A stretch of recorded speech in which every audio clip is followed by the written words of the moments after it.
In the heart of Africa's wilderness, survival reaches its harshest form when drought devours the land. The earth cracks, water vanishes, and the air scorches under a relentless sun. This is a deadly drought, an invisible foe that spares no creature, regardless of strength, size, or experience.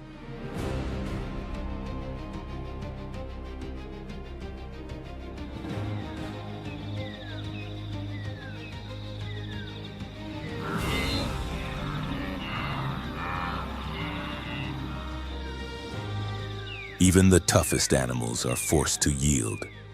Hunger weakens, thirst gnaws, and exhaustion turns every step into a critical choice.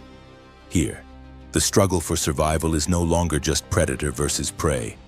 It is a battle against the very environment, pushing life to its ultimate limit.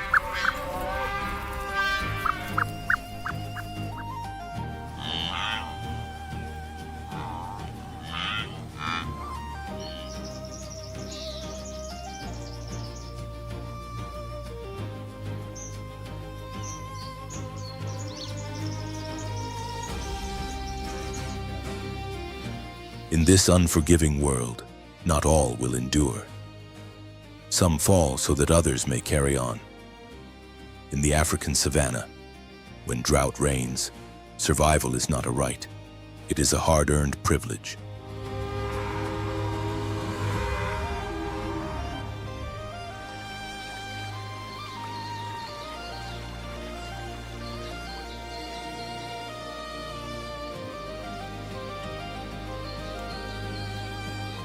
Welcome to a wild kingdom where nature reveals its cruelest face, and where even the strongest learn that some battles cannot always be won.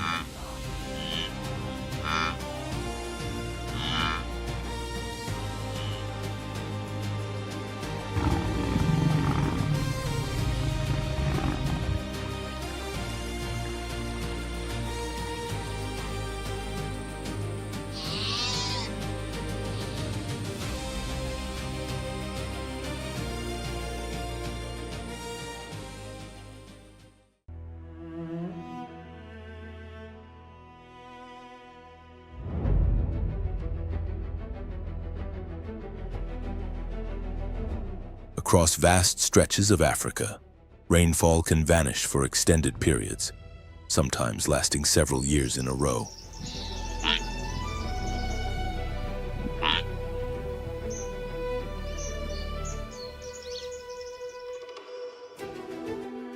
When this happens, rivers that once carved their way across the plains shrink into dry, dusty channels.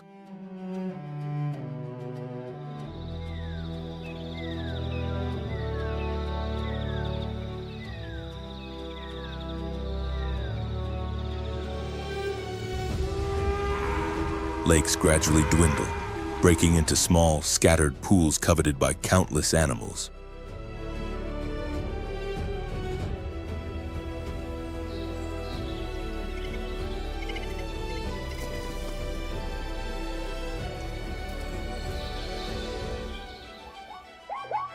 Water, long the lifeblood of the savanna, suddenly becomes the scarcest and most perilous resource.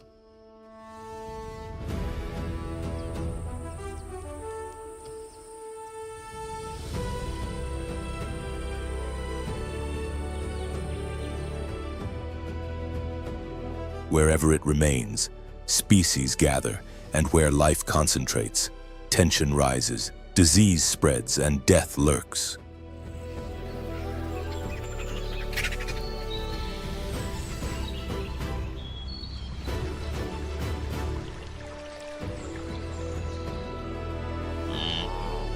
During extreme drought, temperatures often soar beyond 40 degrees Celsius. The afternoon sun does more than warm, it punishes without mercy.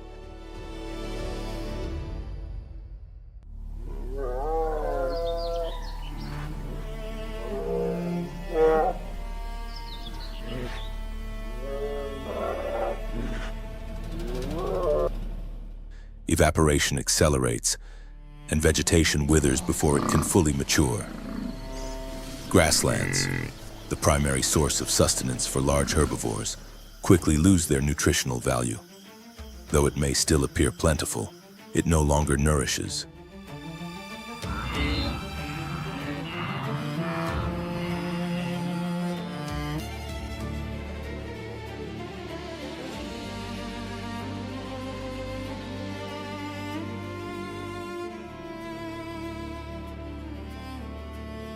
Animals continue to graze, yet their bodies weaken day by day. This is a form of hunger that is silent, relentless, and inevitable.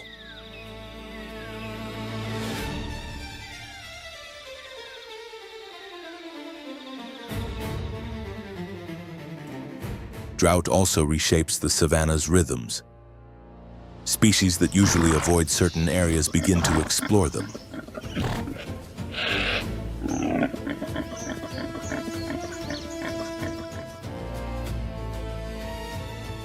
Journeys spanning tens or even hundreds of kilometers become routine in the desperate search for water.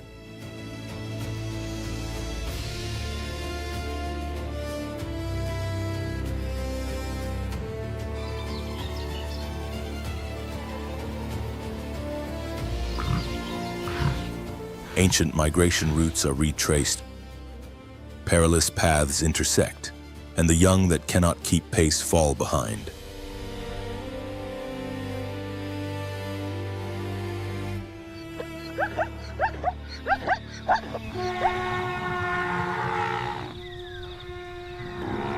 Every kilometer traveled exacts a heavier toll, leaving little chance for recovery.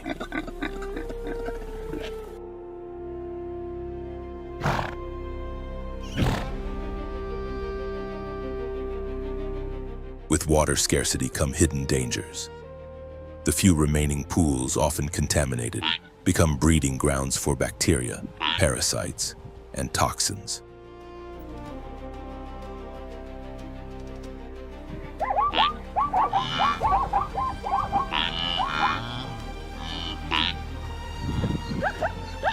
Even weakened. Animals drink because refusal means certain death. Many do not survive, succumbing days later to infections, extreme dehydration, or organ failure.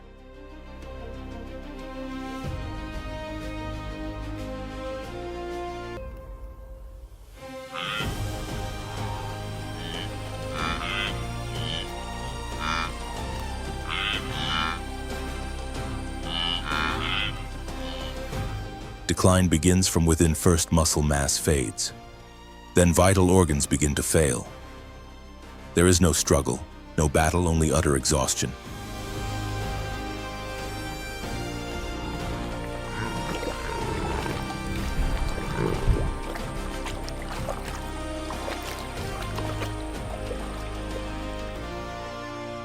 When drought grips the savanna, it is not always the weakest who fall first.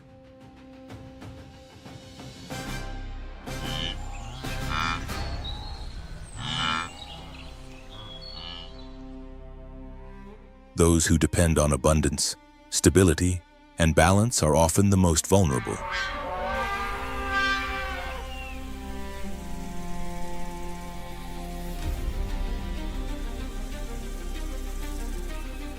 Drought does not measure strength. It tests the capacity to endure collapse. Even the largest and most formidable creatures eventually begin to succumb.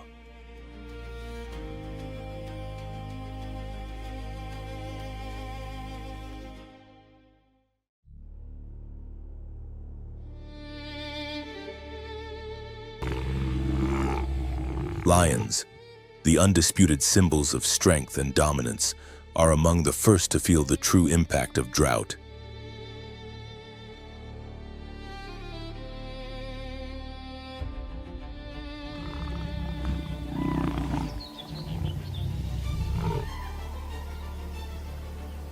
Prolonged absence of rainfall causes herbivore populations to plummet, making hunting increasingly scarce and perilous.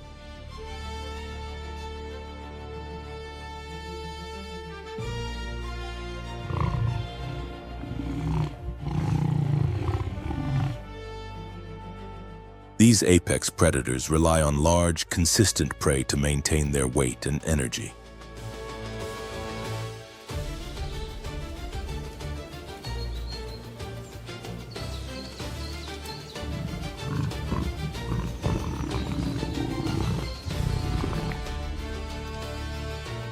When that source vanishes, their bodies begin to deteriorate, muscle mass declines, vitality wanes, and every hunting attempt demands enormous effort.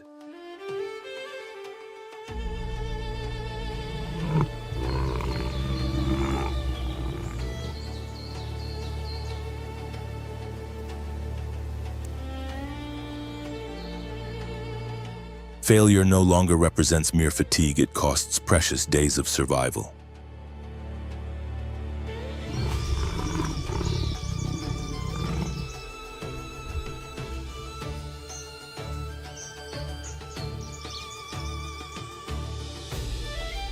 Drought also disrupts the social fabric of prides. Lionesses, responsible for most hunts, are pushed to the limits of endurance.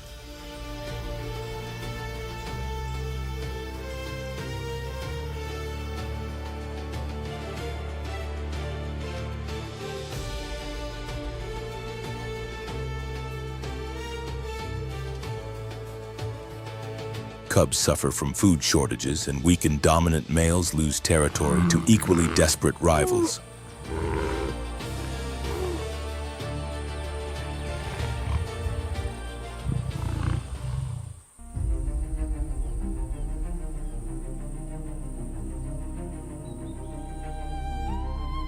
Conflicts grow more frequent, yet even victory no longer guarantees a meal.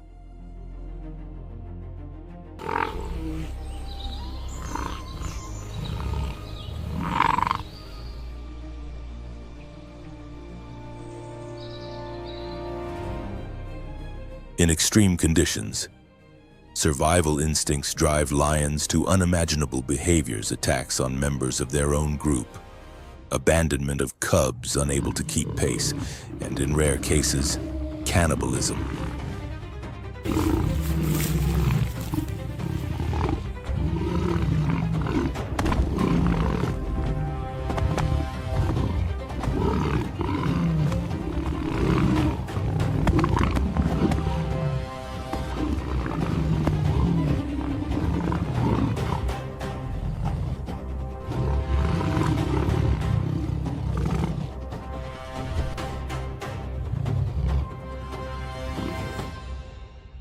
The king of the savannah does not fall to another hunter.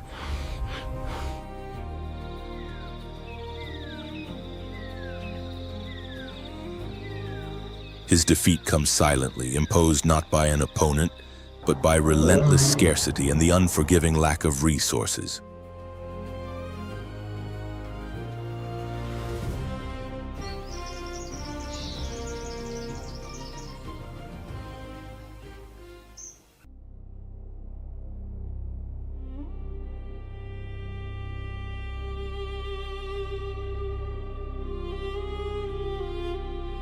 Elephants, the largest land animals on Earth today, face an especially harsh trial.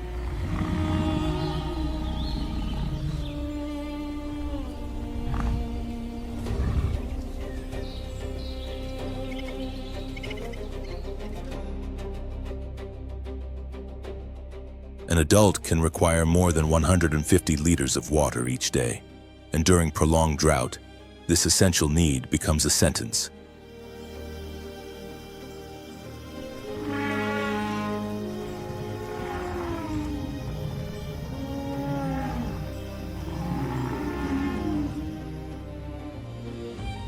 Herds are forced to travel vast distances, sometimes tens, even hundreds of kilometers in search of water.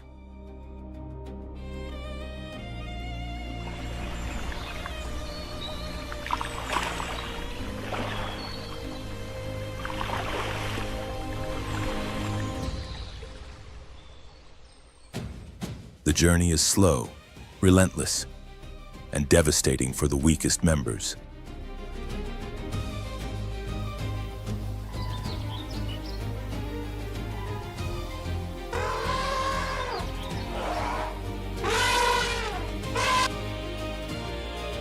Calves cannot endure such long days under extreme heat, and the oldest elephants, with worn-down teeth, struggle to process the dried and sparse vegetation along the way.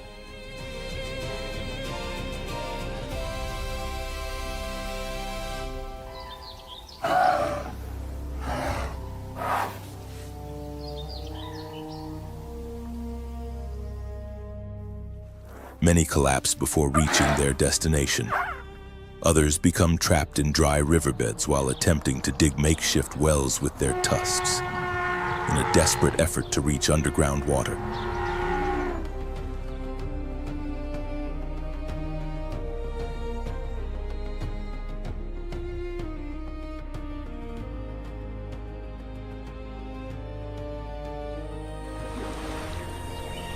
There are accounts of entire herds surrounding fallen individuals, repeatedly touching them as if unwilling to accept the loss.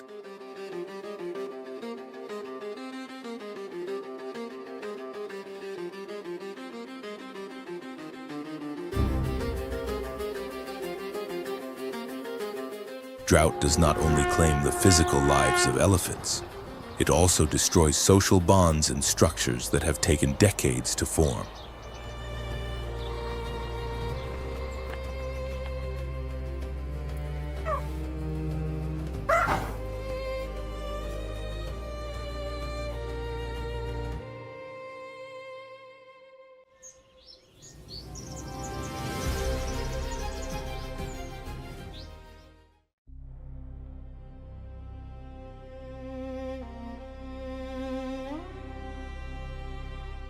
Zebras experience collapse swiftly and mercilessly, relying almost entirely on vast grasslands. They quickly lose their main source of sustenance.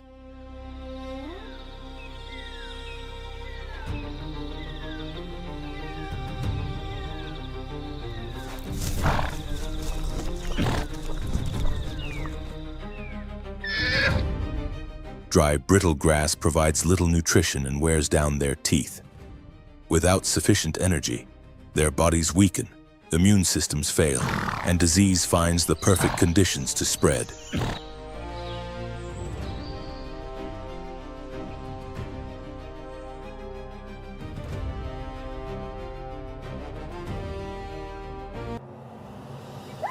With each rainless day, a zebra loses speed, and in the savannah, slow movement can be a death sentence.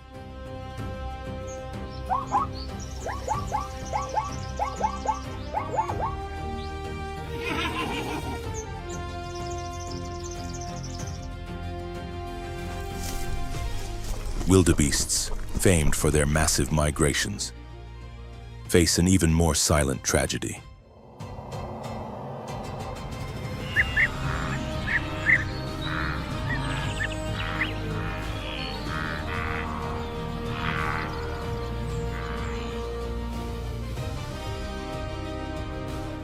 Drought disrupts the balance of ancestral routes. Rivers vanish prematurely, pastures fail to grow, and natural corridors disappear.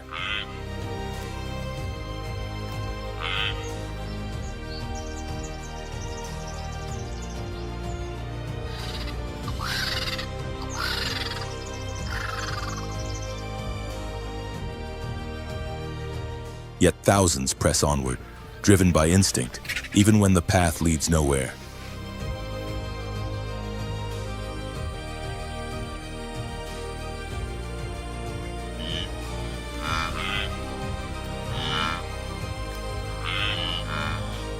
Some die from sheer exhaustion without ever falling.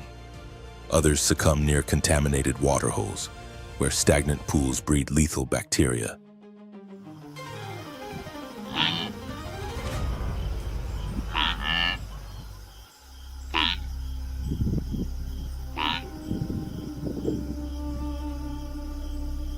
During severe droughts, mortality can reach tens of thousands in a single season. The cruelest fact is that most do not fall to predators.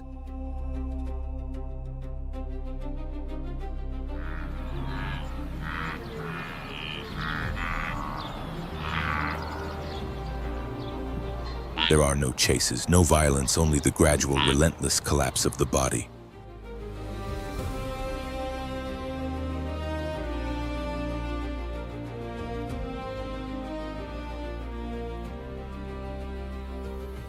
The savanna becomes littered with corpses not taken by hunters but defeated by the environment itself.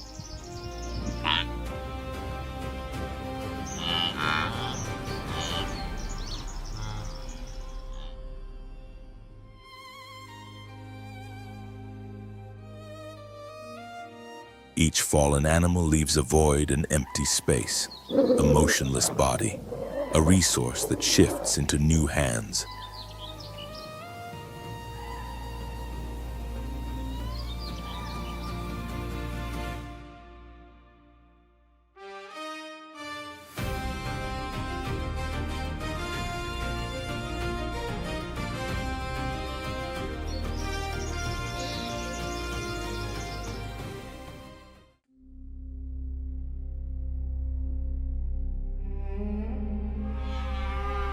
For most species, drought is a relentless threat. For the crocodile, however, it becomes the perfect hunting ground.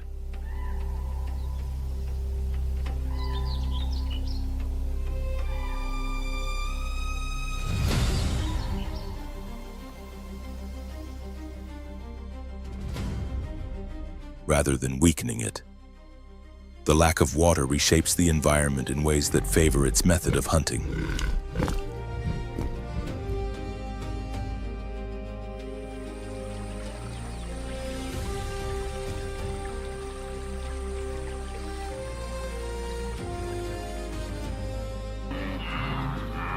As water sources dwindle, herbivores are forced to return repeatedly to the same spots. Paths become well-worn, routines predictable, behavior exposed.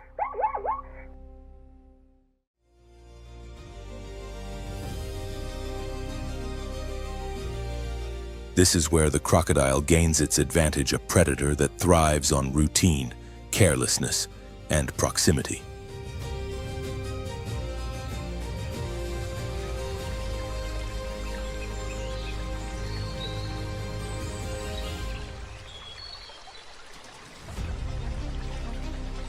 Unlike active hunters that expend energy chasing prey, the crocodile's effort is minimal.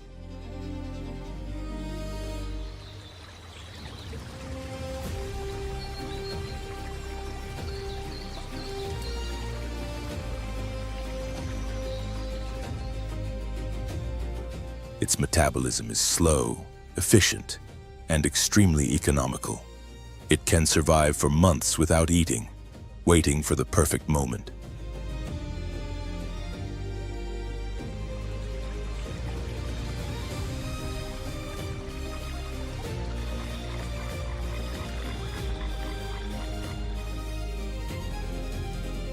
While other predators grow weaker from scarcity, the crocodile remains motionless, hidden in the mud, with only eyes and nostrils visible, almost indistinguishable from the murky water surrounding it.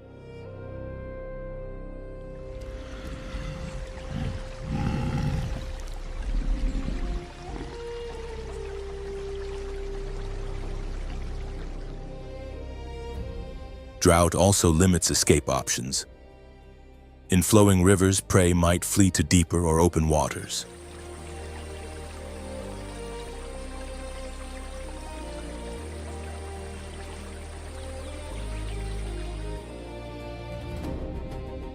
During dry spells, those options vanish. Shores shrink, become slippery and exposed.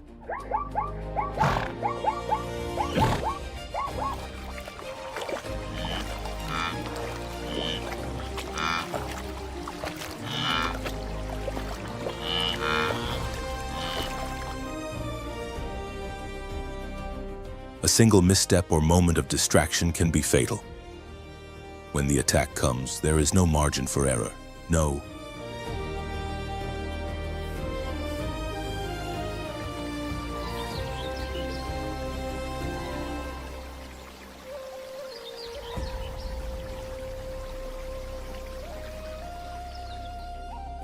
Weakened by hunger and dehydration, animals respond more slowly. They have less strength to resist and a smaller chance to escape. The crocodile's explosive lunge becomes even more lethal.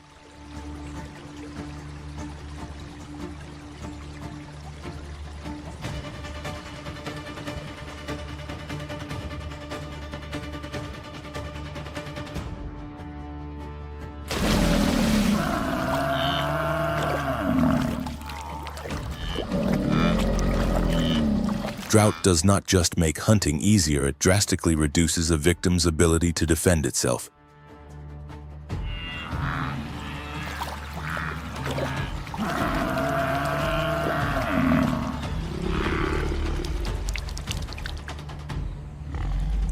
Another advantage comes from carrion. Many animals die near water, whether from exhaustion or disease from drinking contaminated water. For the crocodile, this provides a steady source of food.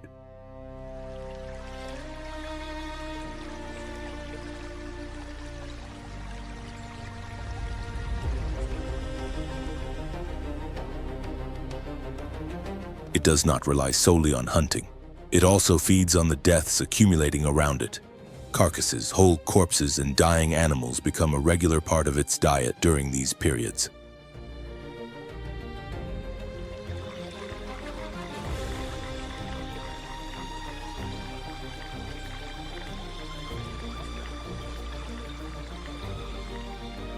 There is also a lesser-known behavior. In extreme drought, crocodiles can dig deep mud shelters called moist burrows, which retain humidity and protect them from intense heat.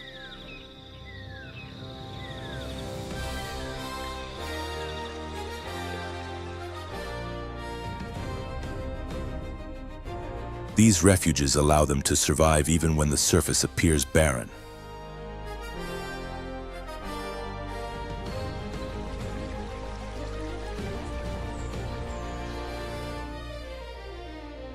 As the savanna cracks and collapses, the crocodile waits, buried and unscathed.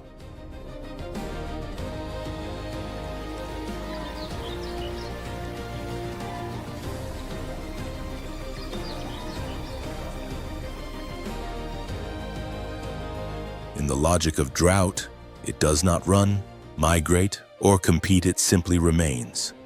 And the harsher the environment, the more efficient it becomes.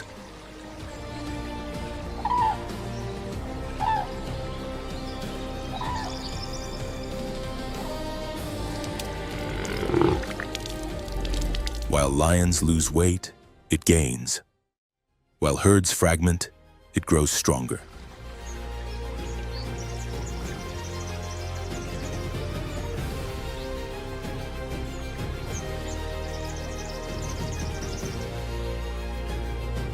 Besides crocodiles, what other animals do you think benefit from drought in Africa? Share your thoughts in the comments.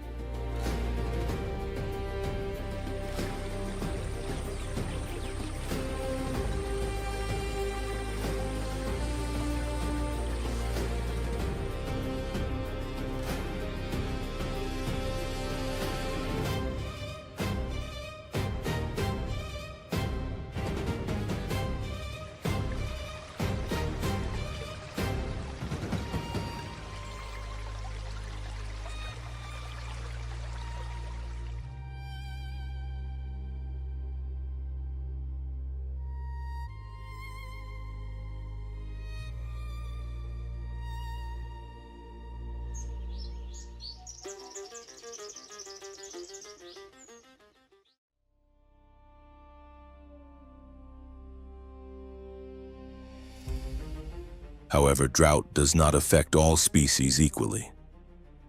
Amid the savanna's decline, some animals thrive not by abundance, but through adaptation taken to the extreme.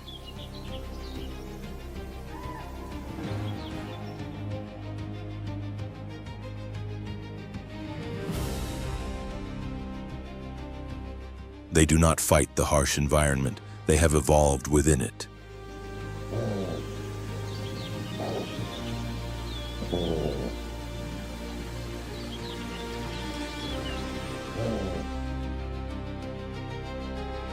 While others lose strength and energy, these species endure quietly, efficiently, and fully prepared.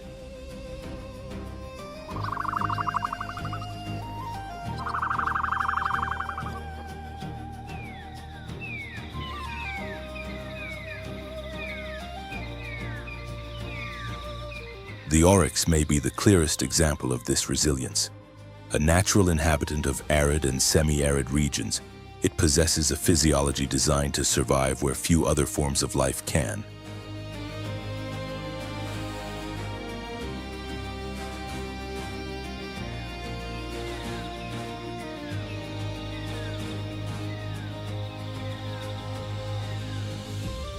Its metabolism can drastically minimize water loss, allowing it to go for days or even weeks without drinking.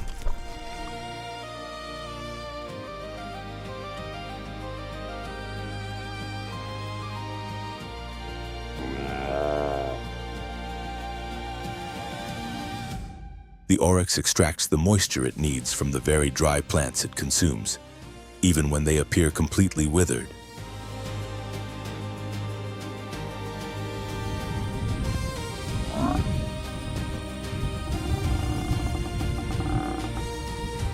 Even more remarkable is its ability to regulate body temperature. Unlike most mammals, which must maintain around 37 degrees Celsius, the oryx tolerates its internal temperature rising during the day, conserving water by reducing sweat loss.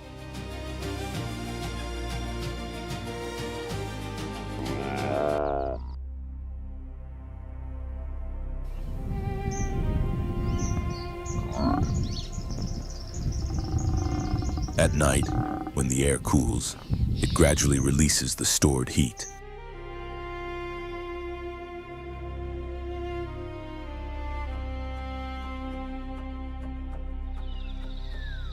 On a savanna teetering on the edge of collapse, the oryx does not battle the climate, it adapts to it.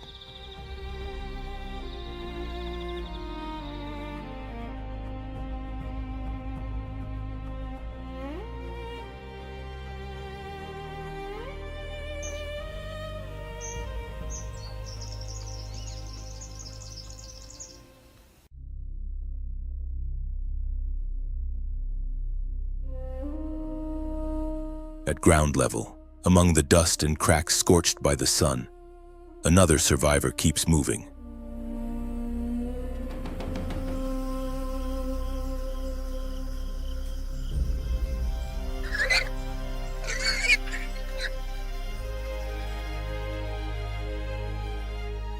The African warthog, unassuming, often overlooked, and remarkably resilient.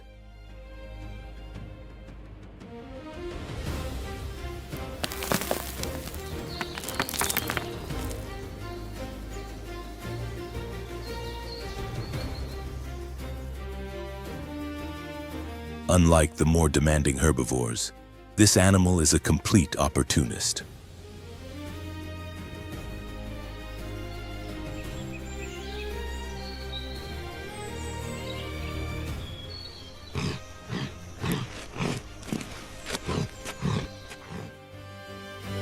It feeds on deep roots, hidden bulbs, insects, carrion, and almost any organic matter it can find. When surface vegetation disappears, it digs.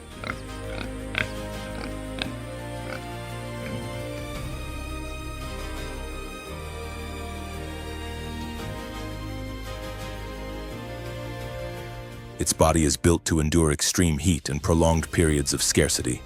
Even when weakened, it remains active.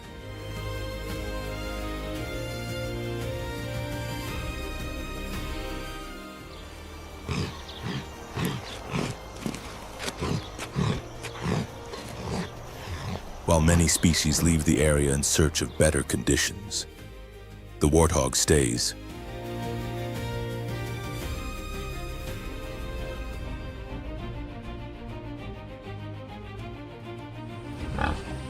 It does not rely on a lush savanna to survive. It makes do with whatever remains when everything else has collapsed.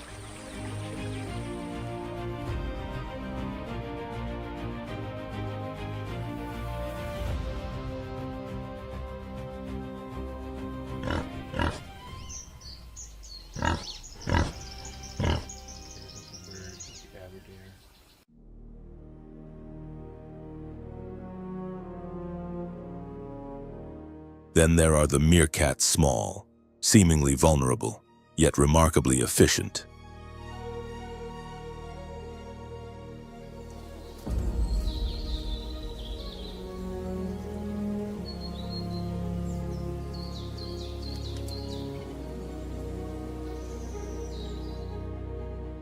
Living in colonies with complex social structures, they face the drought through cooperation and careful planning.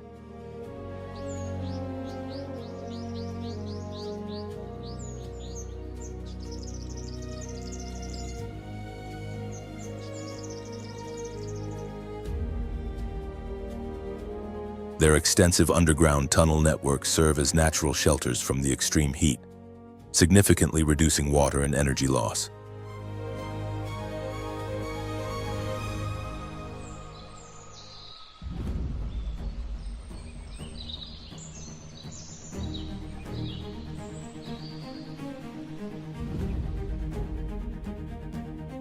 While the surface scorches under the sun, the subterranean world provides protection.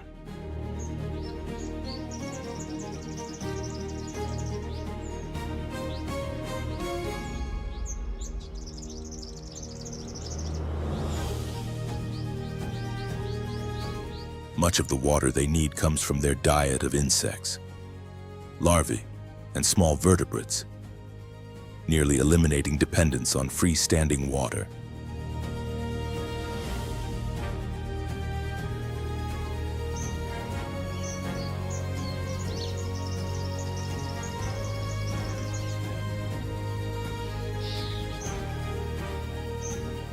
Add to this a constant system of vigilance that minimizes unnecessary risk.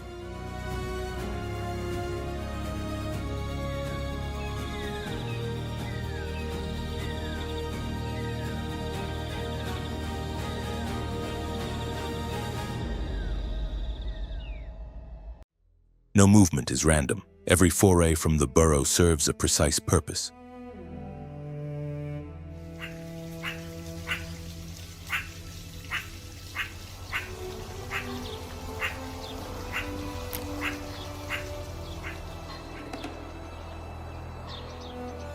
In an environment where every ounce of energy matters, efficiency becomes survival.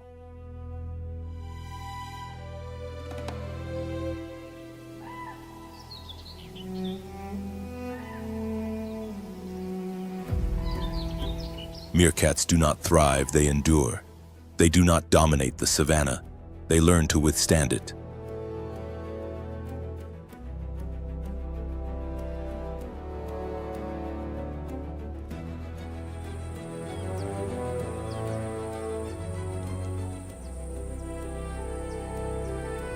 As larger animals fall and the landscape grows silent, these small survivors remain active, proving that in the savanna, size and strength are not guarantees.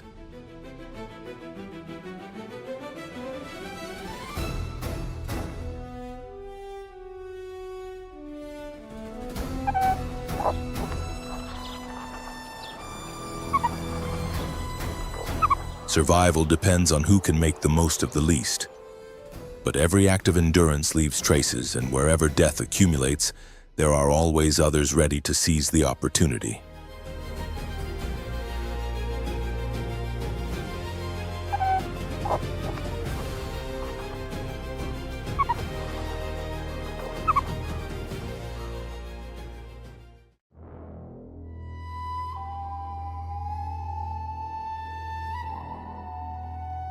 With long strides across cracked earth and eyes that miss nothing, the ostrich emerges as one of the great survivors of Africa's harshest regions.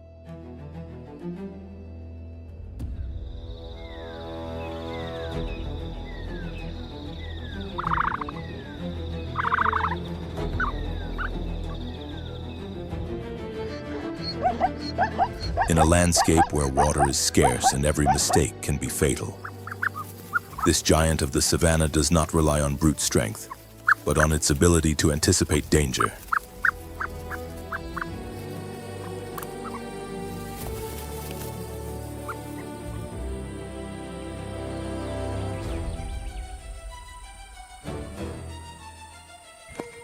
In Africa, surviving drought often means reading the environment before taking action.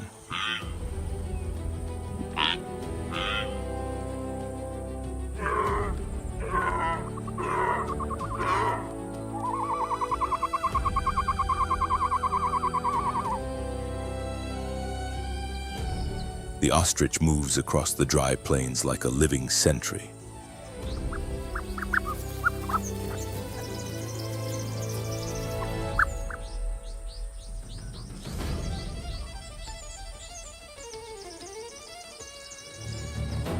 Its greatest advantage lies in its enormous eyes, the largest of any land animal capable of scanning the horizon for kilometers.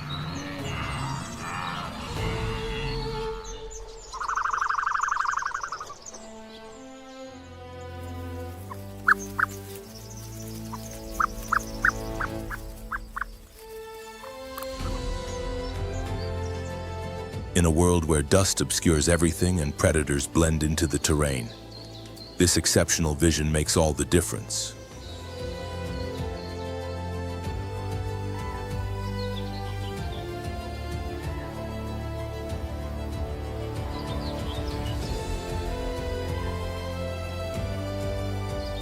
Long before a lion detects movement or a cheetah calculates its strike, the ostrich has already identified the threat.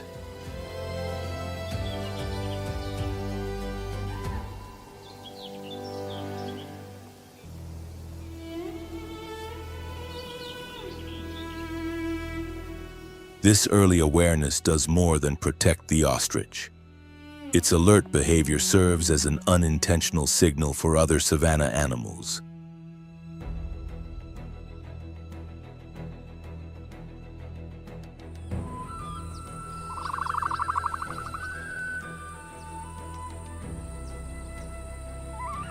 Antelopes, zebras, and wildebeests learn to interpret its reactions. If the ostrich stands tall and tense, it is time to move.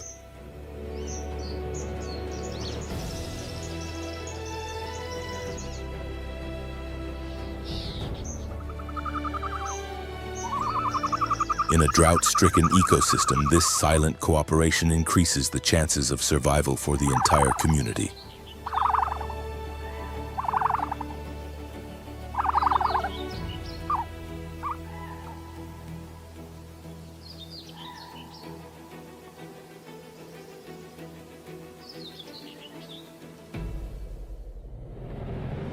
When escape becomes inevitable and heat ripples across the air, the ostrich unleashes its next defense speed.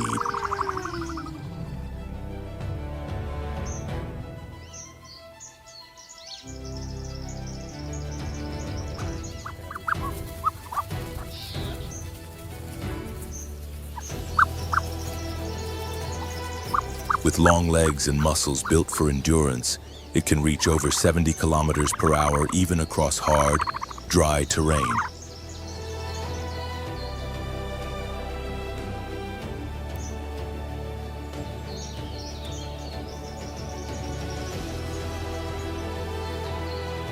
Its stride spans several meters, allowing it to flee efficiently, a critical advantage when food and water are scarce.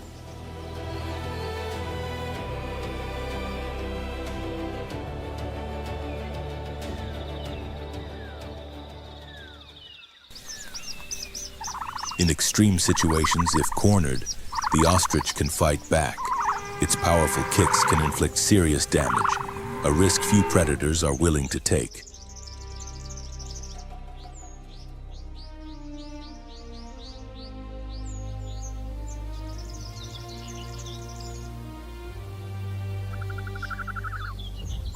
Yet for this bird, combat is always a last resort.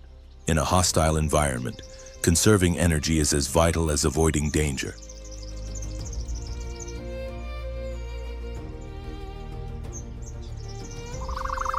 The ostrich's adaptation to drought goes further. Its body is built to withstand extreme temperatures.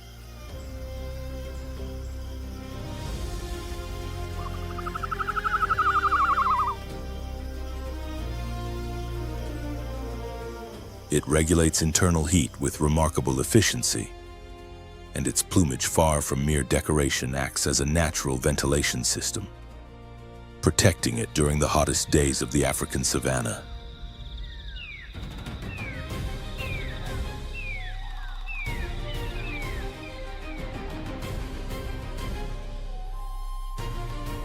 On a continent where water is scarce and survival depends on a delicate balance of vigilance, endurance, and strategy, the ostrich proves that surviving is not always about strength. It is about understanding the landscape and disappearing before danger becomes unavoidable.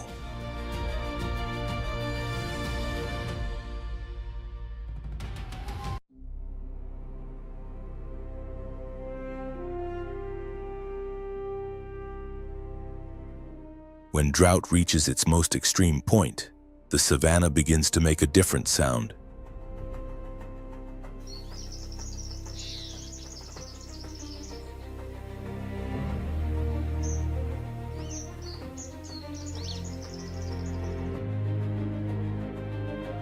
It is not the roar of a predator, nor the call of a herd. It is the heavy beat of wings.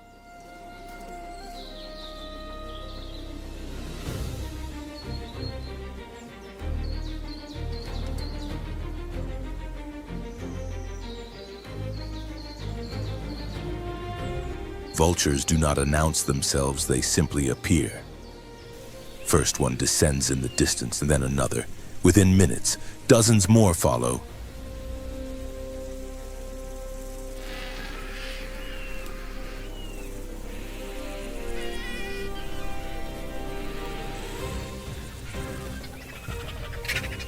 Soon the sky fills with dark silhouettes, circling silently in wide spirals over a single point on the ground. Where there is death, they know.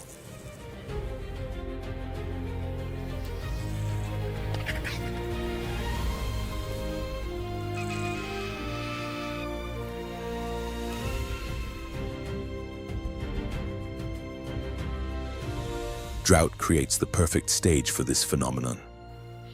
Carcasses accumulate.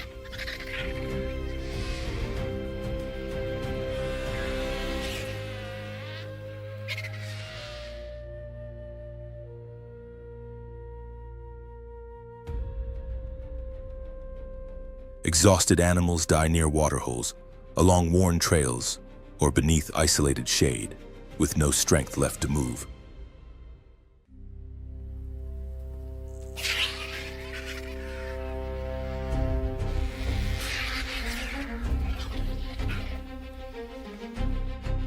No dense vegetation hides the bodies.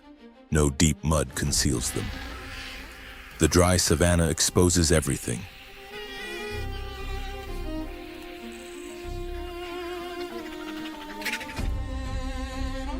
Death becomes visible from kilometers away. Vultures are experts at spotting it.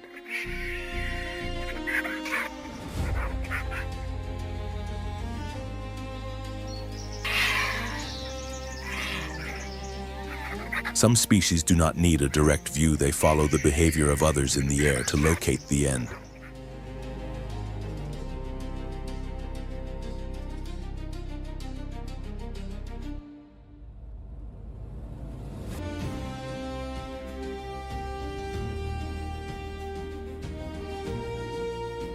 It takes only one individual to descend for dozens more to follow. In minutes, the ground becomes a scene of chaos.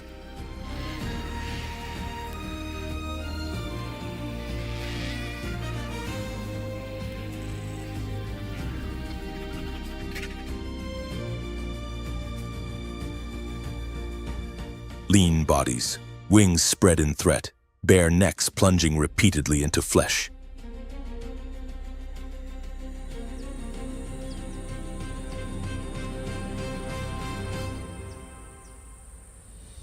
Silence is shattered by the crack of bones, harsh caws, and the constant sound of tearing.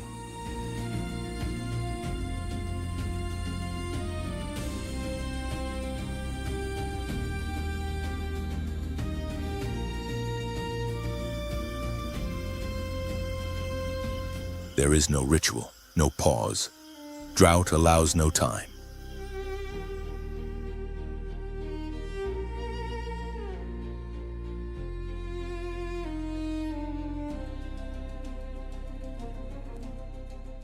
Heat accelerates decomposition. Insects arrive immediately, and other predators may appear at any moment.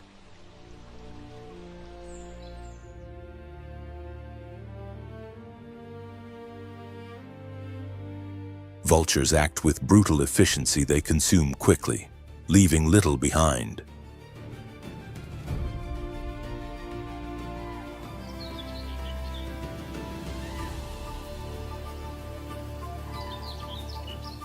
An animal weakened over months can vanish in mere hours, reduced to bleached bones and dried hide.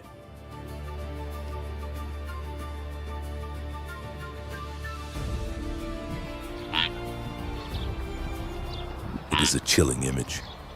Circling groups of vultures form a living ring around death.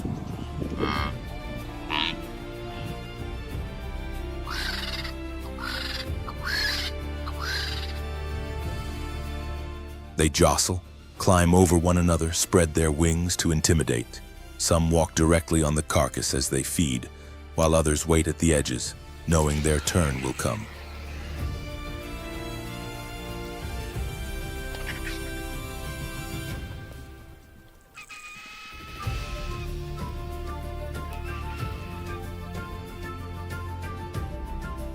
It is chaos made functional, driven by hunger and opportunity. Drought multiplies these scenes.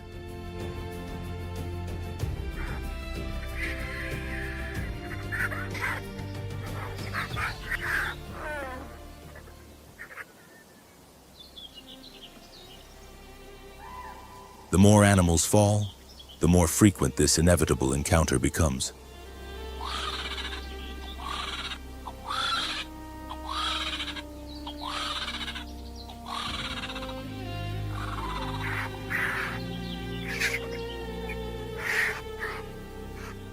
The sky of the dry savanna fills with dark shadows gliding silently, ever watchful of the ground below.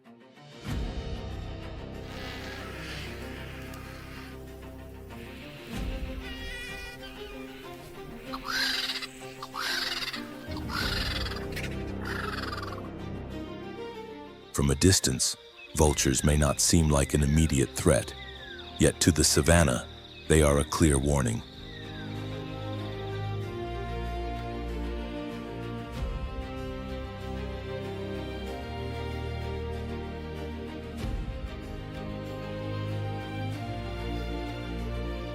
Something has died here, and often, these birds arrive even before life has fully ceased.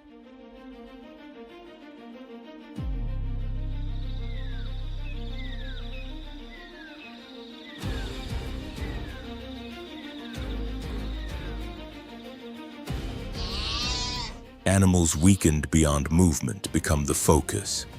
Death does not always come with violence. Sometimes it comes with patient waiting.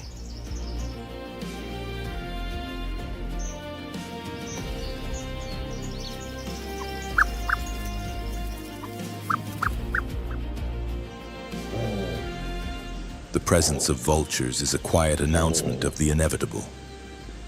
Drought is not a one-time event in the African savanna, it is a recurring mechanism, shaping populations, redefining territories, and deciding who survives and who vanishes.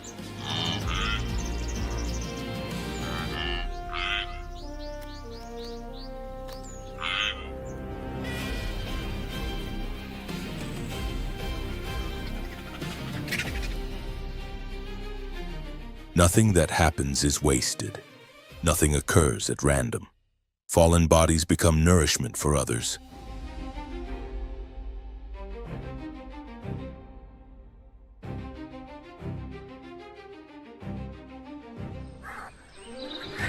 Water that recedes concentrates the life that still endures. The suffering of some species supports the survival of others.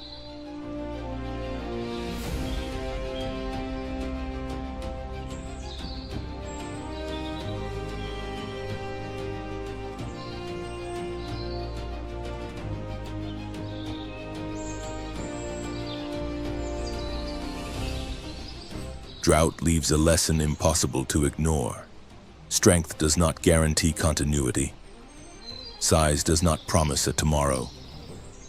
Dominance does not equal survival.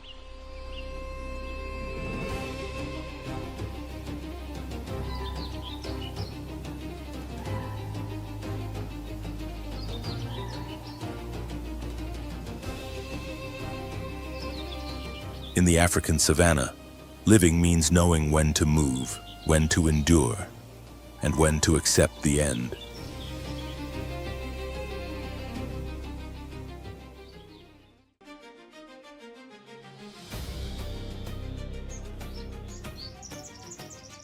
On a continent where deadly drought spreads like a silent shadow, survival ceases to be a struggle between species and becomes a battle against time.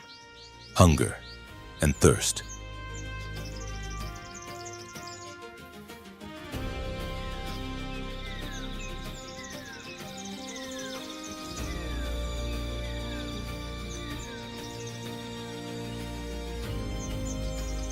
Cracked earth and dry rivers not only reshape the landscape, they redefine the fate of every creature that calls it home.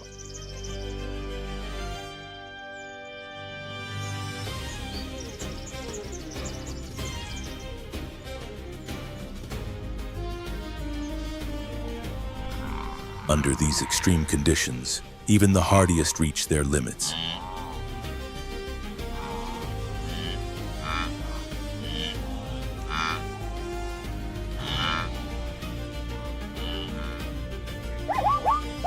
Drought respects no hierarchy, no strength. It weakens all alike. Some keep moving, driven by instinct.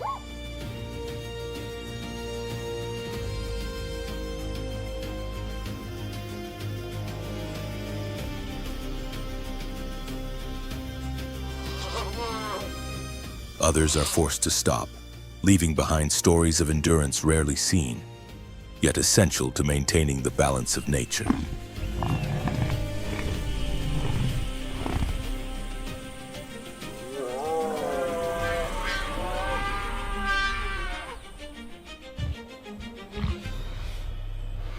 Every fall is not a failure, it is part of an ancient cycle in which life pushes forward at a devastating cost.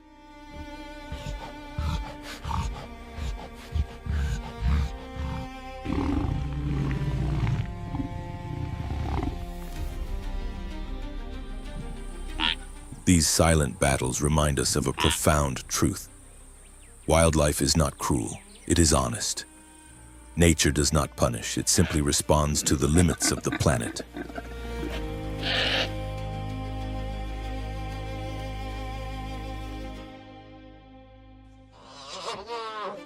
Today, those limits are being tested more than ever. Protecting Africa's ecosystems, conserving water, and respecting wildlife is not only an environmental cause, it is a human responsibility. Because when drought strikes, it is not only animals who lose, we all do.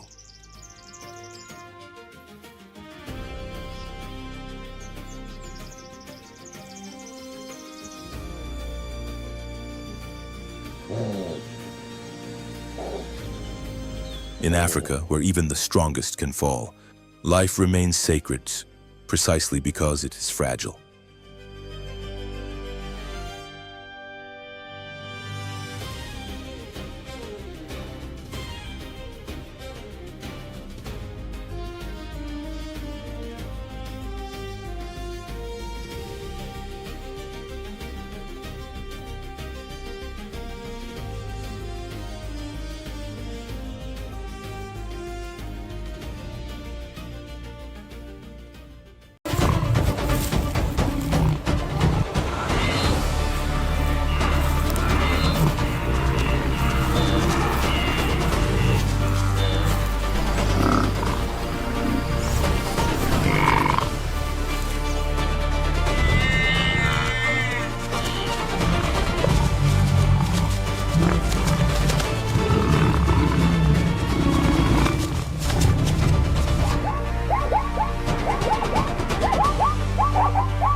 At the burning heart of the African savanna, a force rules that allows no weakness. The lion, an enduring symbol of power and authority, commands a land where life and dominance are decided in mere seconds. Here, every breath matters, and every movement can mean the difference between holding the throne or losing everything.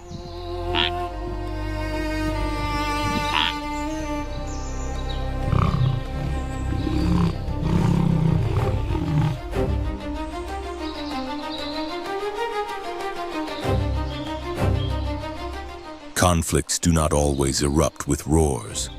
More often, they begin in silence through calculated stares, cautious steps across dry grass, and unspoken tension. Defending territory, protecting the pride, or challenging a rival demands constant risk. In this unforgiving world, power is never permanent. It must be earned and defended day after day.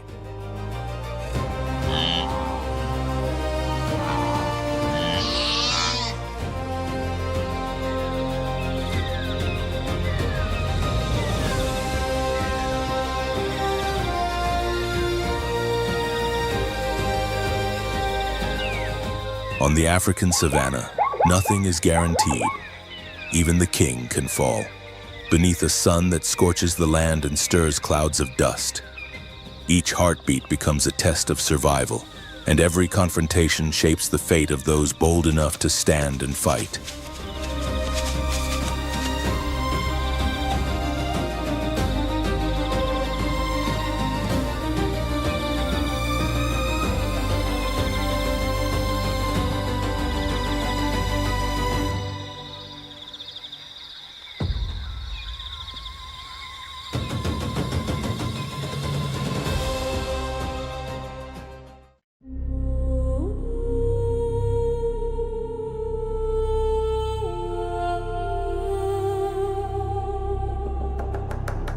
This is Tsavo, one of the last strongholds for lions in East Africa.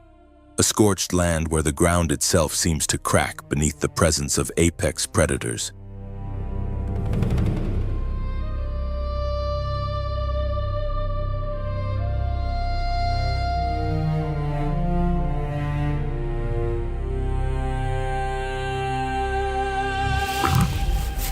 In the wild, a mane has long symbolized authority, protection, vitality, and unquestioned royalty.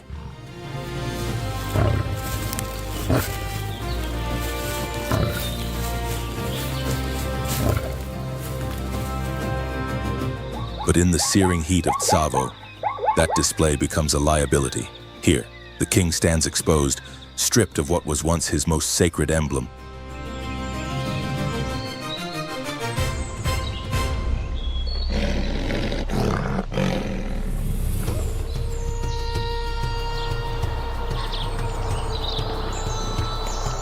Yet nature has a way of defying expectations. In a land ruled by warriors without manes, those who were different began to stand out. They are few, but their presence commands respect.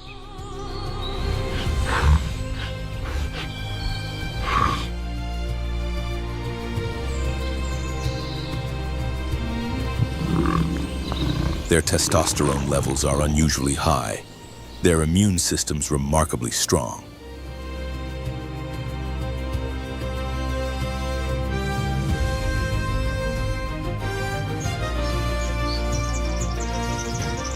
Conflict is inevitable. The former ruler quickly finds himself at a disadvantage. No blood has been spilled yet, but tension hangs thick in the air.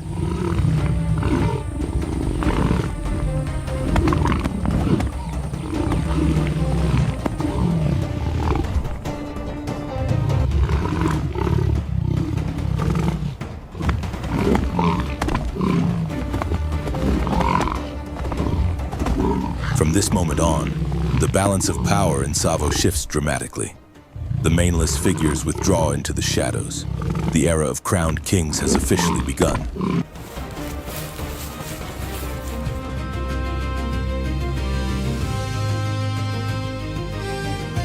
The path to dominance is paved with force. Coronation comes at a cost.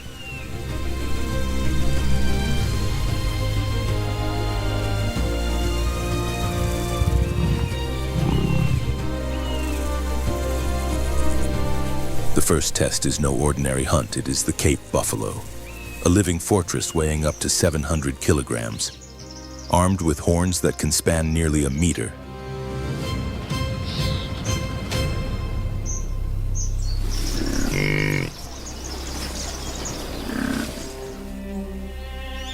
Known as the Black Shadow, this animal is among the most dangerous prey a lion can face, responsible for more serious injuries than any other.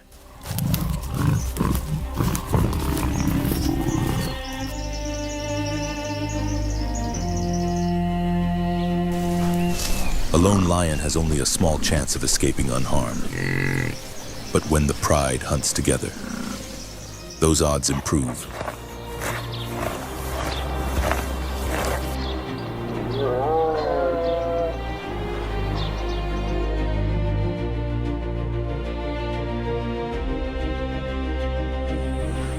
At the center of every confrontation are the lionesses. This is where the new king proves whether he truly deserves the throne.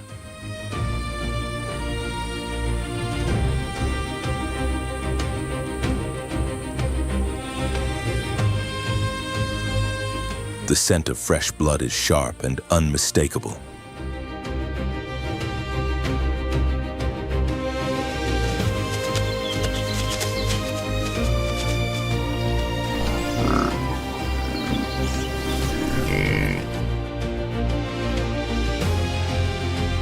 Red dust settles over the fallen giant, and the message carries across the land: a new ruler has arrived. No one can ignore it.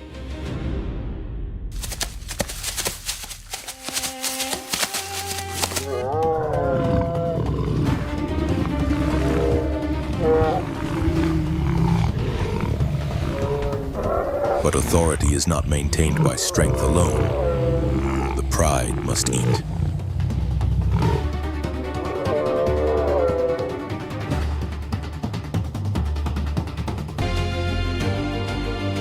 That duty falls once again to the lioness's relentless hunters, who provide for the group while the males guard the cubs and defend the territory.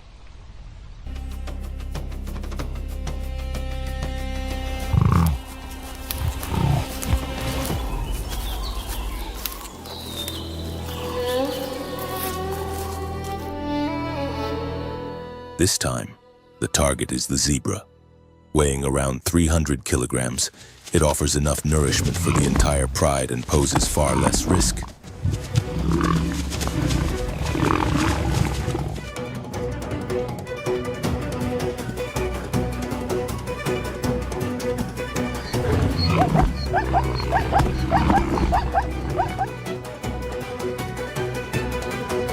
Its striped coat creates a visual illusion, confusing predators when the herd runs together.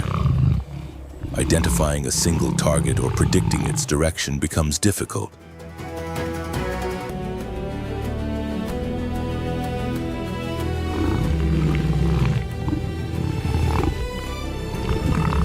But once the herd scatters, the chase favors endurance and the lioness has limits.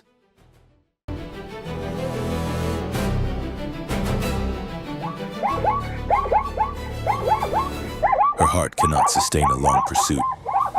One precise bite closes the airway, and the struggle ends in silence.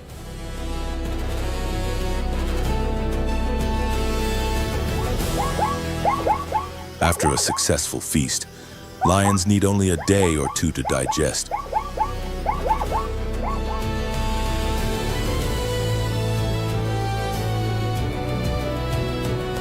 For these rising nobles of Tsavo, hunger is not just discomfort, it is an unacceptable weakness.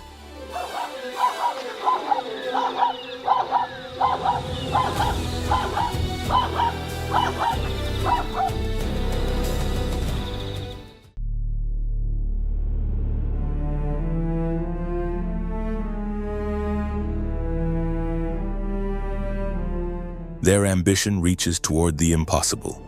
The Maasai giraffe, an immense giant rising up to 5 meters tall.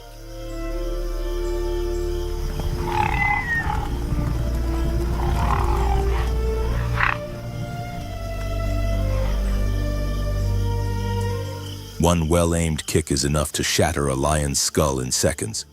But predators understand the unforgiving laws of physics. The higher the body stands, the harder it falls.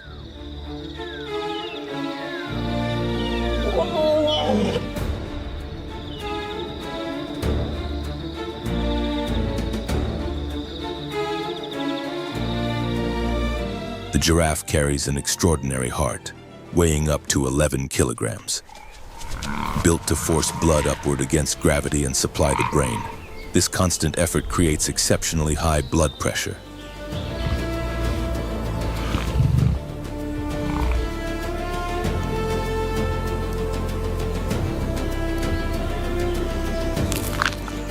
When the giraffe flees, its heart rate surges dangerously, pushing its body to the edge of endurance.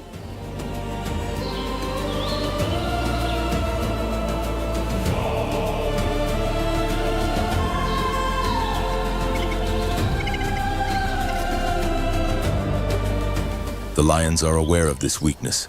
They wait, watching for the precise moment when the giant begins to tire. The stillness breaks.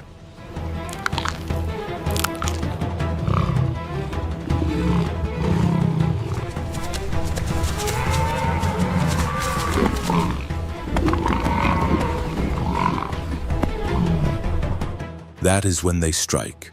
Claws and teeth tear at the thick hide, targeting vulnerable points where strength gives way and balance falters.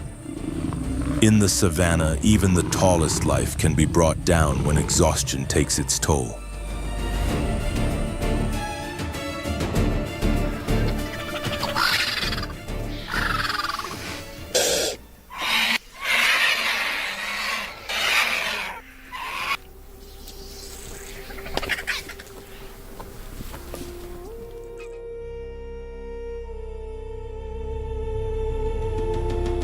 The scent of the hunt drifts through the air, summoning the scavengers of the savannah.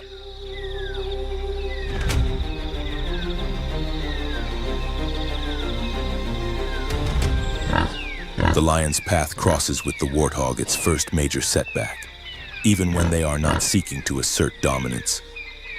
Lions often target this animal.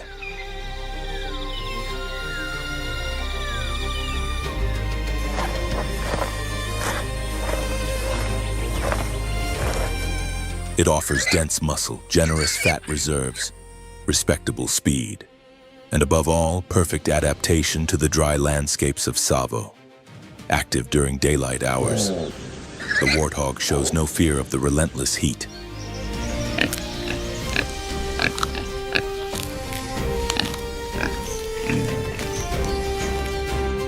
It shelters in abandoned burrows, deep tunnels that provide refuge beneath the earth.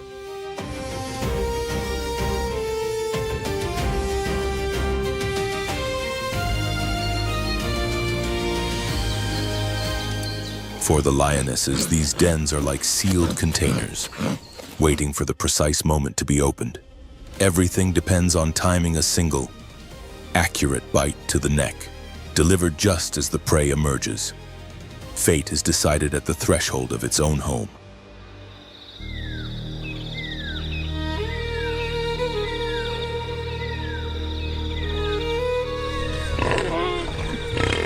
When there is nowhere left to hide, prey is forced to flee toward the inevitable. Short legs cannot compete with the predator's lethal reach.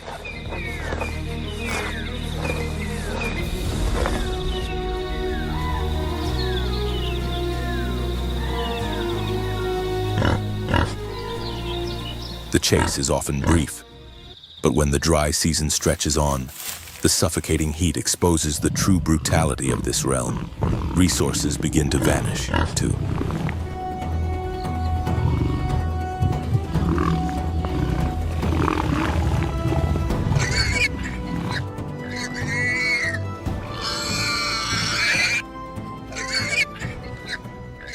Cortisol floods the bloodstream, breaking social bonds. Now, the so-called nobles fight over the remains of an old, sick warthog.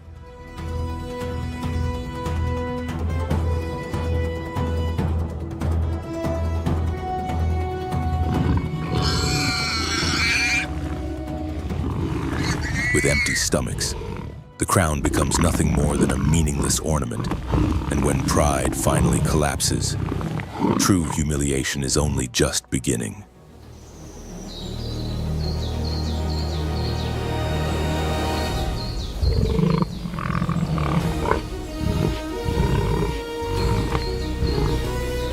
No longer able to resist beneath the claws, the prey turns to deception. Warthog burrows are built with multiple emergency exits, carefully concealed beneath the surface.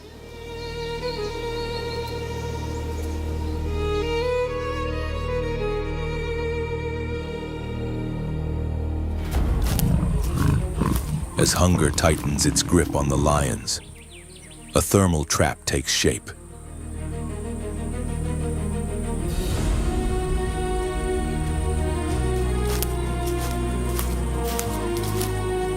Beneath the blazing sun, the warthog remains motionless, calm on the surface, waiting.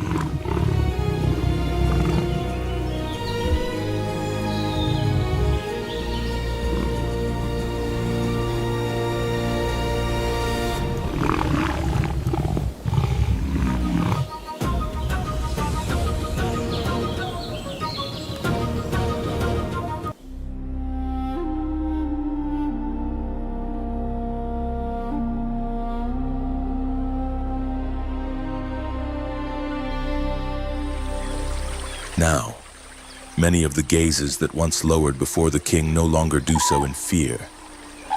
The Nile crocodile has detected the scent of weakness.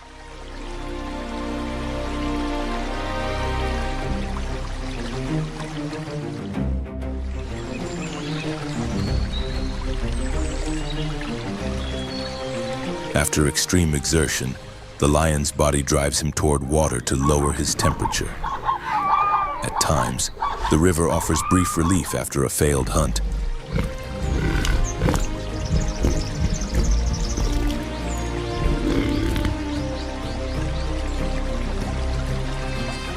But hesitation is fatal. If the lioness reacts too late, the crocodile's bite, delivering nearly 22,000 newtons of force, can stain the current red.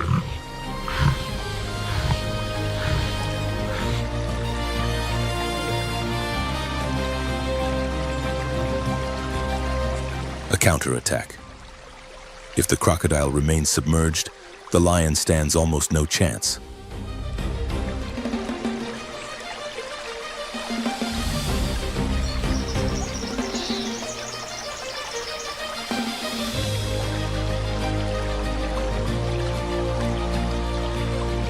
Lions can swim, but they avoid water whenever possible. The reason is simple: their dense fur absorbs water, becoming a heavy burden that strips away speed and maneuverability.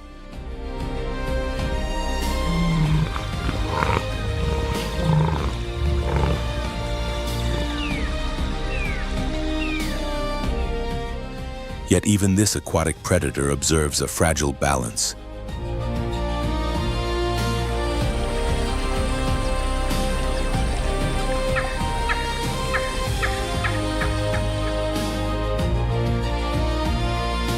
In this land, lion and crocodile are less sworn enemies than rivals bound by tolerance, not by mercy, but by mutual recognition and a primitive form of natural justice.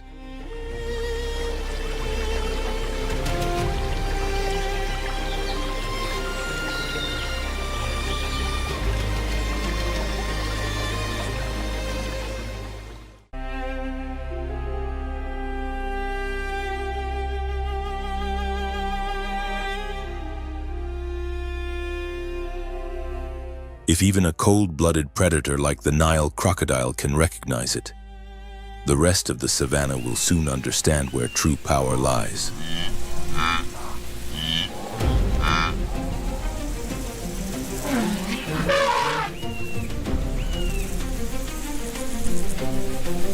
Not even the quiet architects of the endless plains are willing to bow to this crown.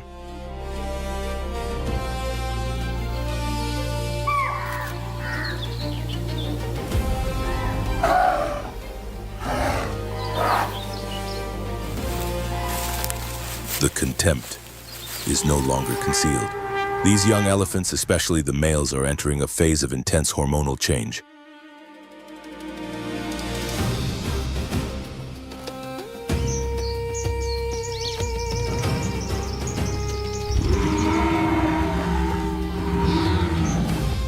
Their confidence and aggression are absolute. To them, lions are not worthy opponents in a direct confrontation.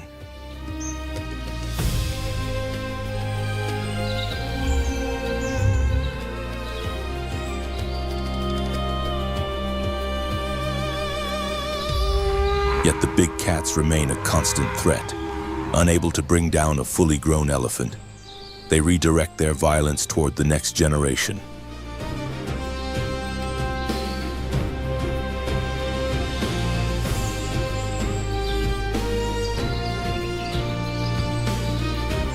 The target is always the same, the weakest link, young, vulnerable, and often momentarily separated from the herd.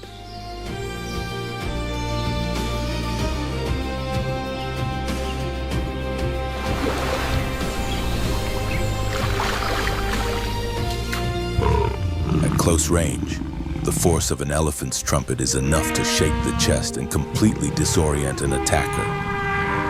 The lion finds no clear point of entry, no opening to exploit.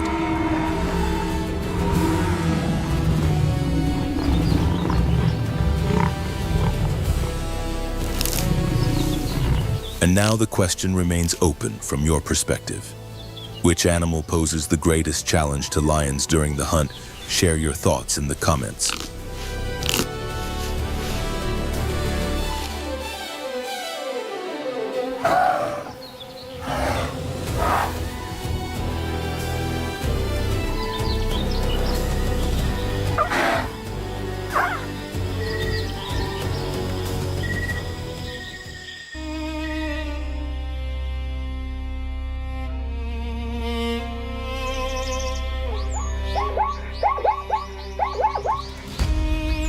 But Tsavo is not a chessboard reserved solely for lion kings.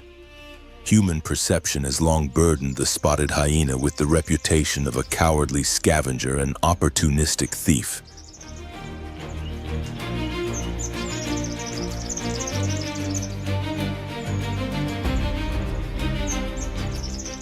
A serious mistake. In reality, hyenas secure up to 90% of their food through hunting.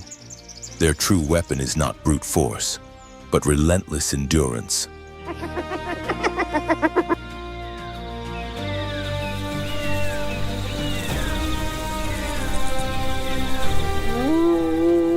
With a heart disproportionately large for its body, the hyena can sustain high speeds for hours.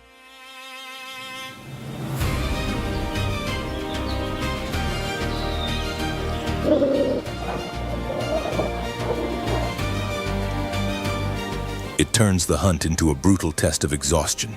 Even a Cape buffalo can fall. The most vulnerable are always the young.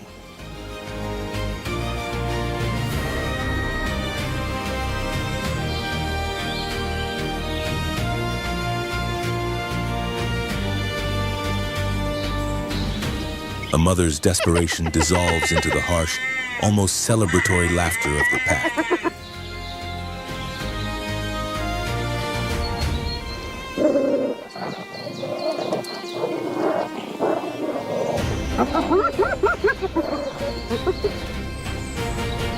It is a savage world, but a functional one.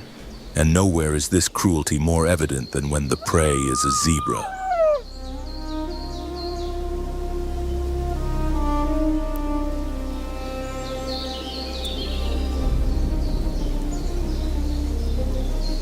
The attack begins from behind legs and hips. Jaws strike from every angle, like a storm of sharpened spears.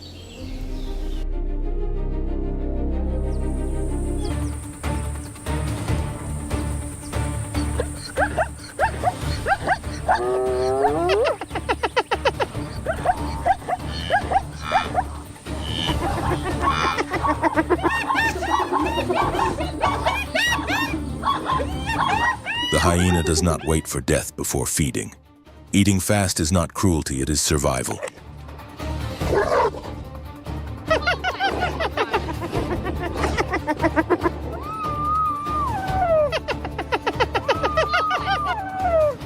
There is no mercy here, no dignified endings. To spare an enemy is to sign one's own death sentence.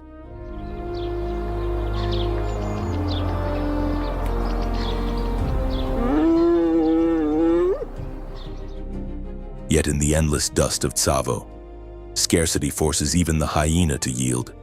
This is when that small percentage of theft becomes relevant.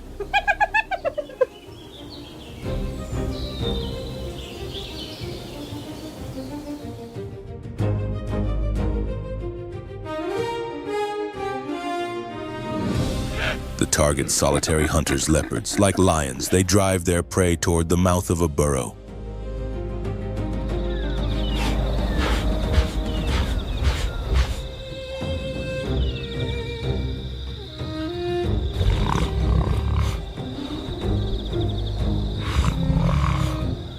prey's final scream becomes an invitation. The leopard relies on agility and elastic power.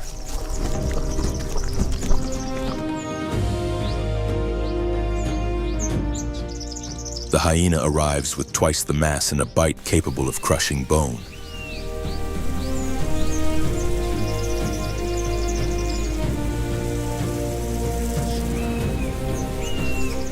Solitude almost always loses to numbers and strength. But the leopard is not naive.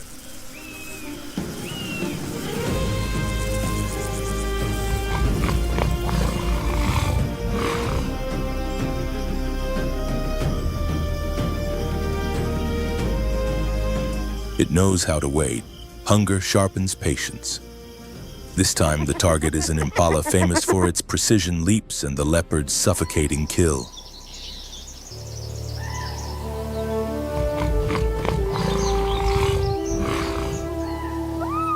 Then fate intervenes. The impala falls like an angel cast from the sky.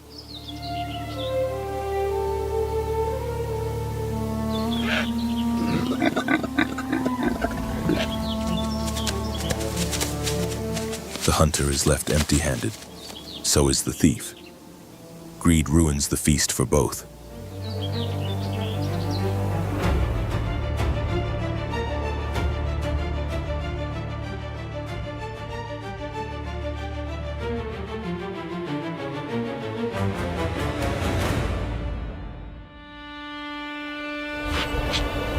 The leopard has waited for this moment. Now it takes on the role of the raider. 1 second of carelessness is enough for hunger to strike back.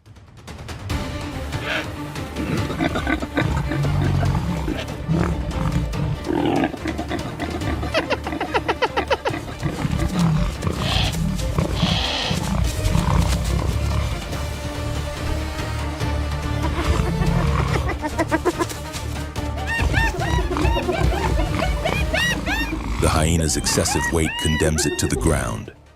The tree becomes an unassailable fortress. Destiny changes sides except for the prey.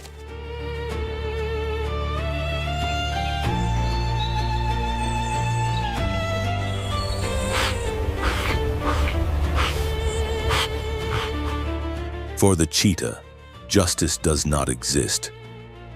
To reach speeds of up to 112 kilometers per hour, it sacrificed strength and protection.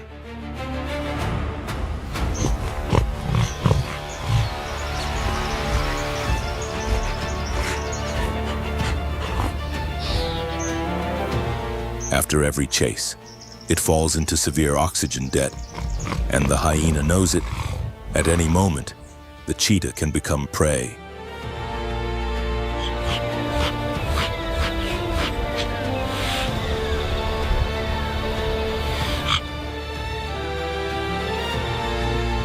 Even with starving cubs at its side, it cannot afford to risk confrontation.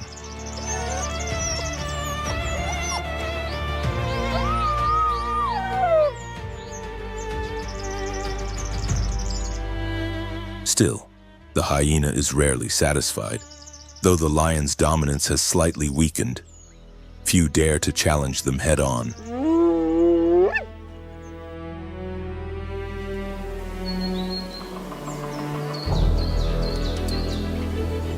But ambition is not always born of hunger. In the darkness of a den, innocent eyes sleep without protection.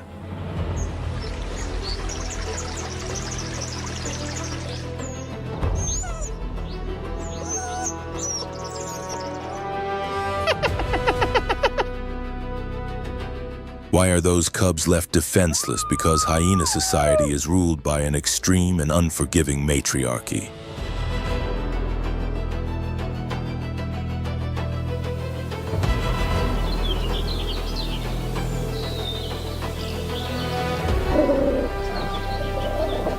Males occupy the lowest rung, wandering without purpose or authority.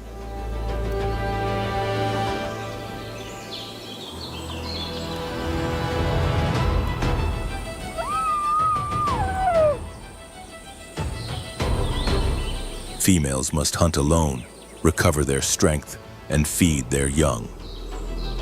That absence becomes a silent sentence.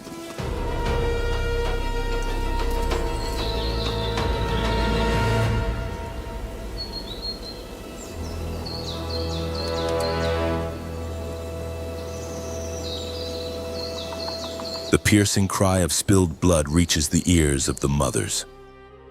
Pain ignites into a surge of raw adrenaline, plunging the old king into chaos, clumsy, overwhelmed, out of place in the sand.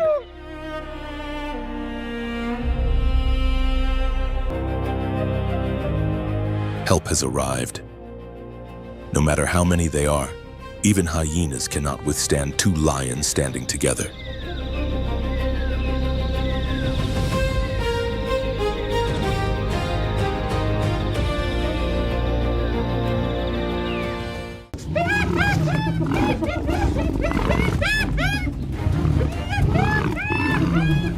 Beneath the crimson dust of the setting sun, two kings remain upright, lungs burning, unmoved, as night slowly settles over Tsavo.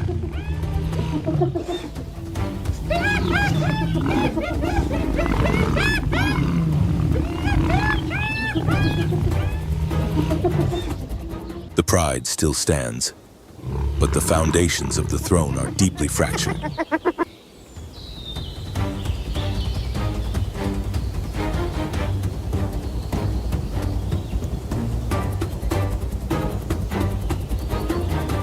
At around 3 years of age, the young princes of Amboseli receive an unavoidable sentence: exile.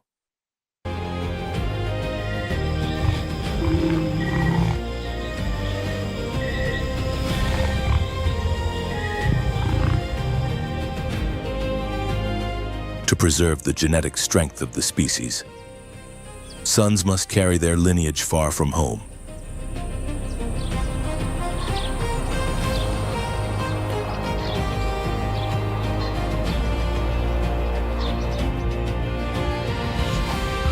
In time, these outcasts find one another and Tsavo becomes the natural destination, bordering the land where their mothers were born. They know exactly who rules this territory.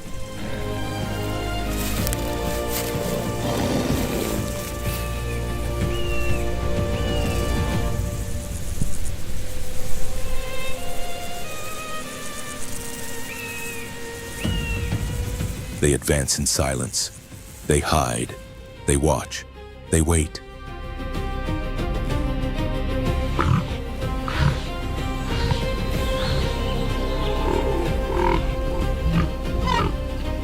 When strength is on their side and the old ruler is reduced to a shadow of his former self, the moment finally arrives.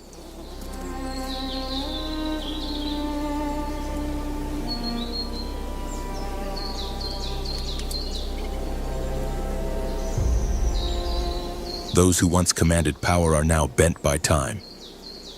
Even the lionesses tremble not for themselves, but for the small lives hidden beneath their legs.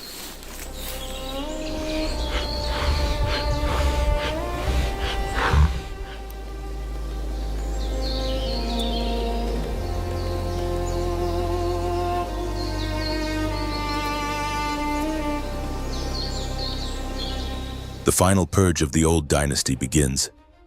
This is not cruelty alone, but a brutally efficient strategy.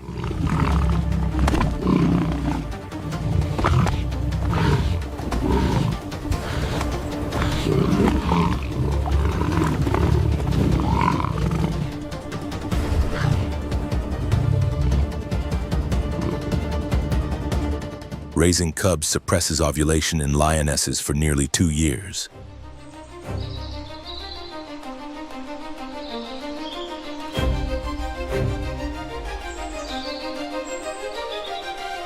By eliminating the offspring, the male halts prolactin production and forces the female's reproductive cycle to restart within weeks. This is how selfish genes secure their survival.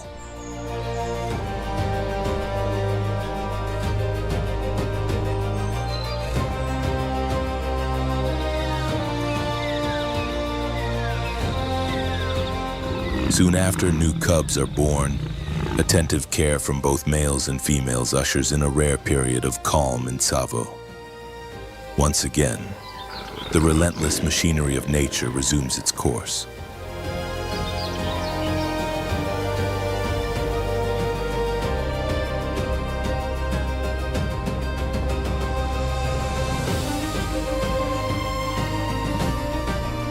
Beyond the conflict, Tsavo's native maneless lions begin to lift their heads. Fear fades with the fall of the former rulers.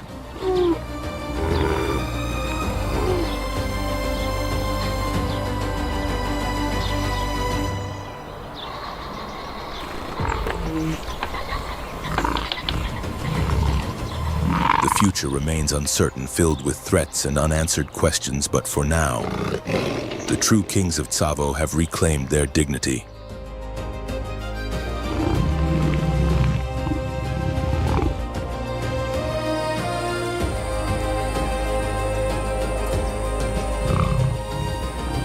The manless lion has always been, and will remain, the true emblem of Tsavo.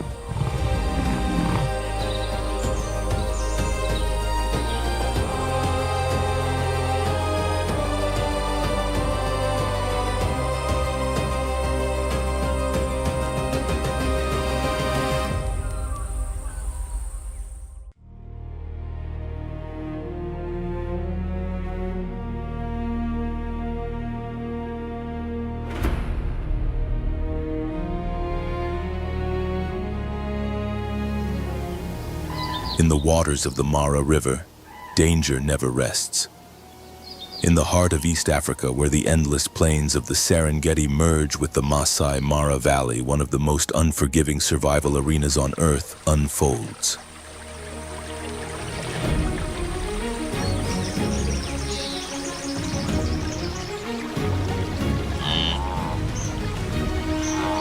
At dawn, golden light washes over rolling grasslands where countless animals move relentlessly forward, guided by ancient instincts toward fertile ground after the rains.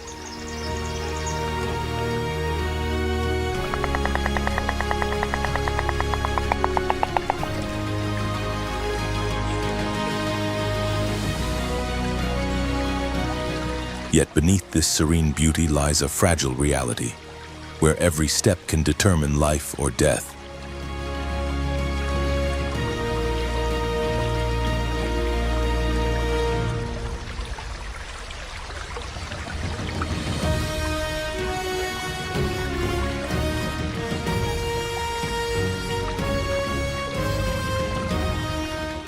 Across the vast African plains, a cloud of red dust rises beneath the hooves of tens of thousands of zebras.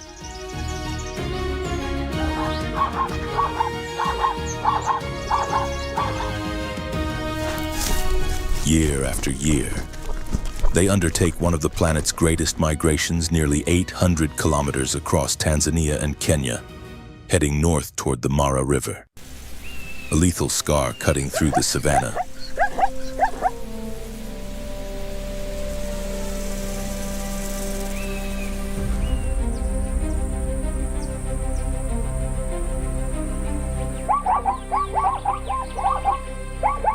An adult zebra can reach over 2 meters in length and weigh close to 300 kilograms.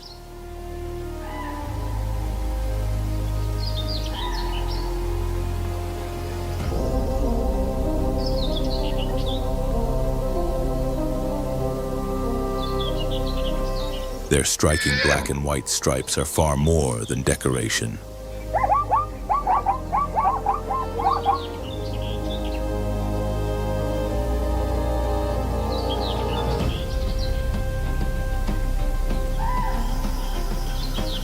Shaped by millions of years of evolution, the pattern helps regulate body temperature under the relentless sun, disrupts predators' visual perception, and even reduces attacks from blood-feeding insects.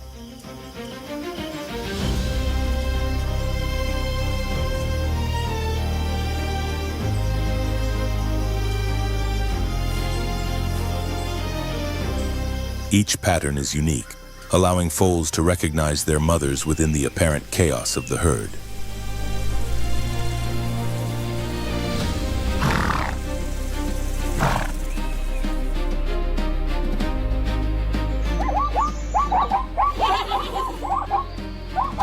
As herbivores, zebras lack claws or fangs to defend themselves.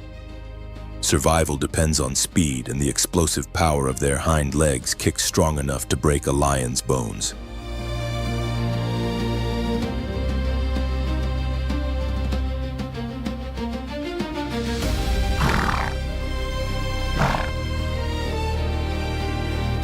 They travel in large social groups, typically led by a dominant male alongside several females and their offspring.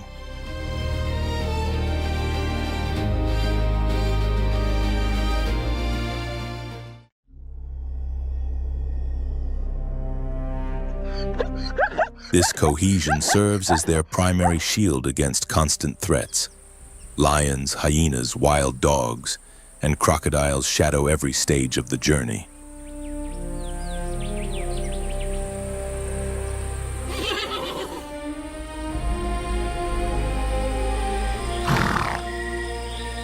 A mare's gestation lasts between 12 and 13 months, usually resulting in a single foal.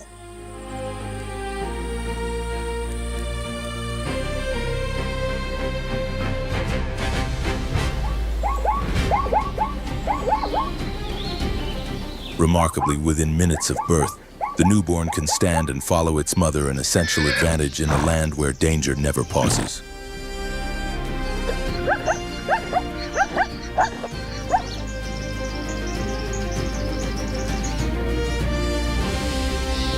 Even so, fewer than half of all foals survive their first year. A stark reminder of nature's severity.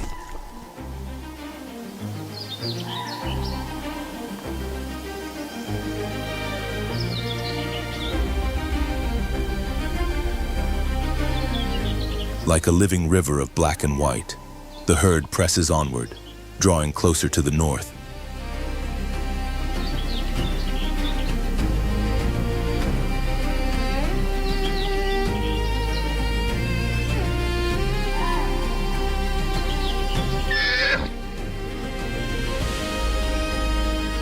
But the most lethal challenge still lies ahead, the infamous Mara River.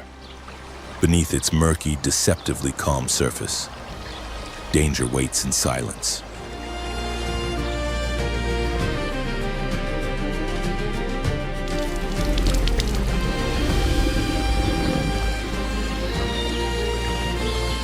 The water appears still, yet massive shadows drift below.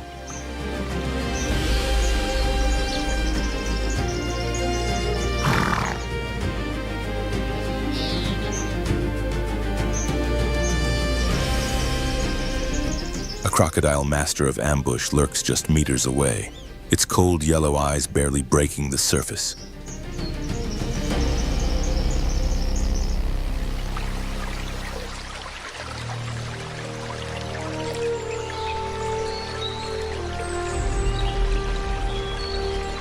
Motionless as living stone, these predators wait for the perfect instant.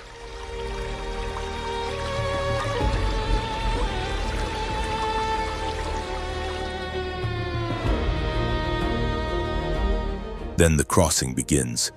Water erupts into chaos in a fraction of a second. A massive crocodile explodes upward, jaws wide.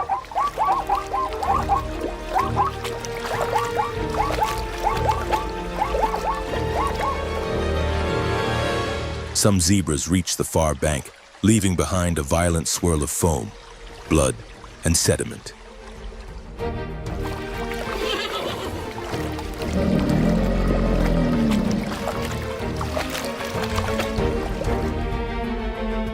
But this moment is only another routine event for the river's hunters.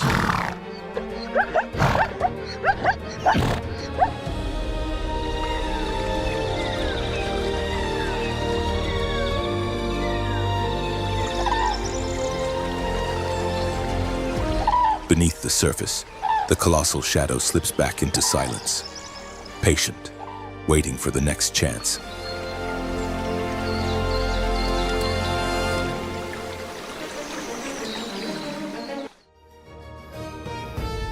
Across countless Mara crossings, few animals escape the jaws of these ancient predators.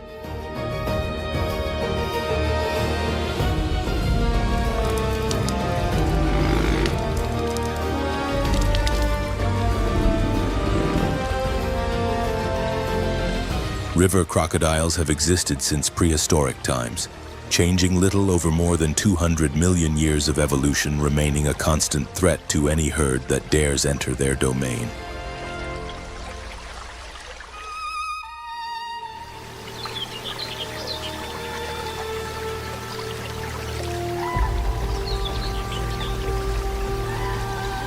An adult can exceed 5 meters in length and weigh more than 700 kilograms. Its body is wrapped in thick, armor-like scales, and its golden eyes shine even in dark waters.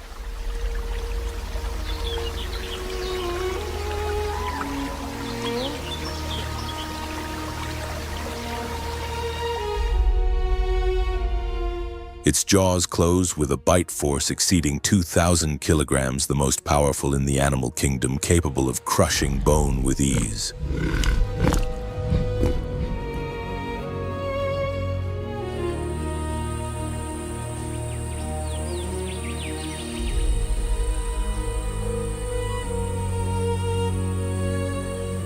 Crocodiles are ambush specialists. They can remain perfectly still for hours, floating like driftwood.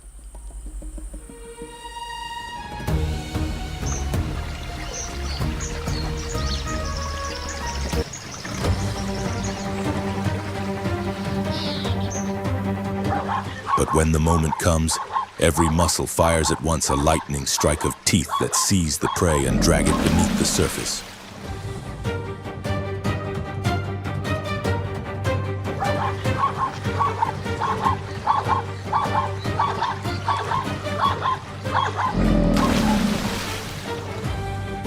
Once captured, the victim is subjected to the infamous death roll, tearing flesh as the water turns red.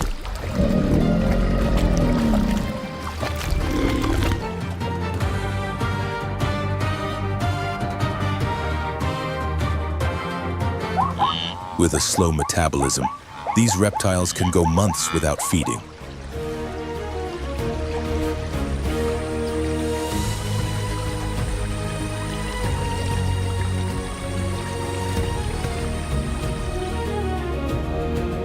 Their highly developed senses allow them to see and hear while nearly fully submerged.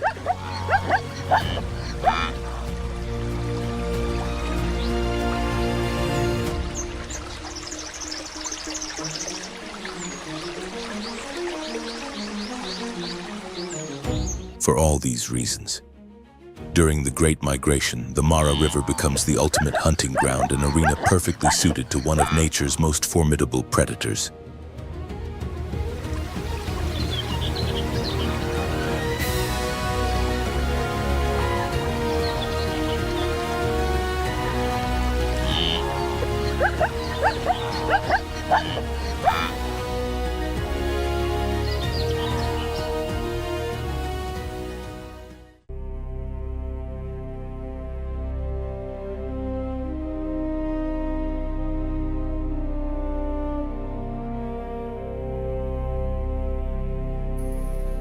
In the Mara River, where danger never truly fades, the threat does not come solely from the crushing jaws of crocodiles.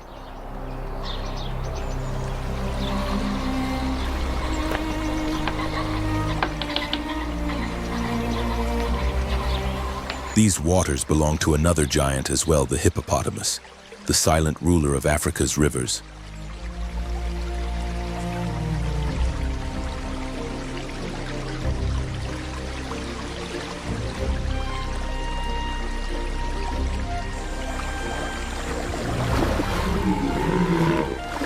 From the murky current, a massive dark shape rises.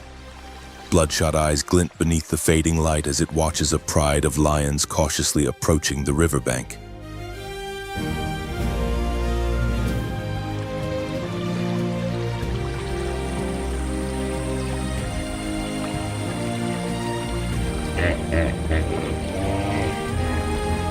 Lions reign over the land. Hippos command the water. Two kingdoms, two immense forces meeting at a fragile boundary where life and death brush against each other.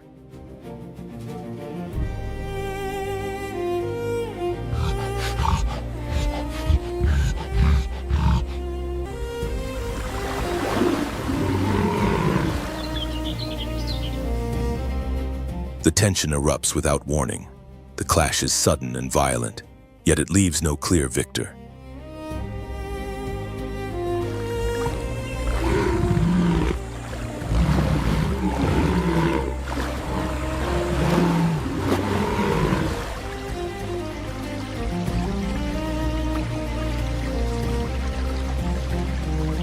Along this brutal stretch of the Mara, one truth remains unquestioned. With bone-crushing jaws and an unforgiving temperament, hippos continue to dominate the river as its undisputed masters.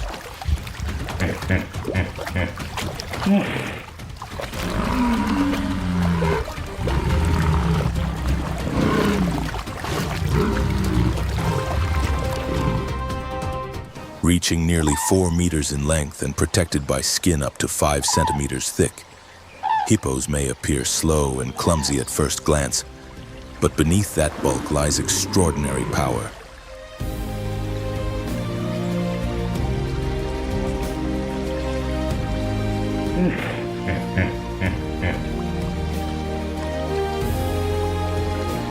Their mouths can open almost 180 degrees, revealing tusks over half a meter long, capable of delivering a bite even stronger than a lion's.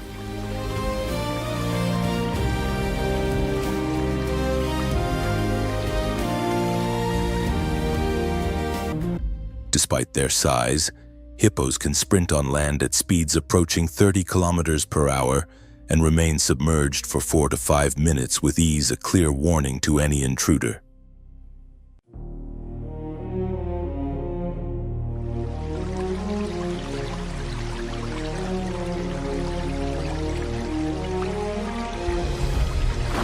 Unlike lions or crocodiles, they are not meat hunters.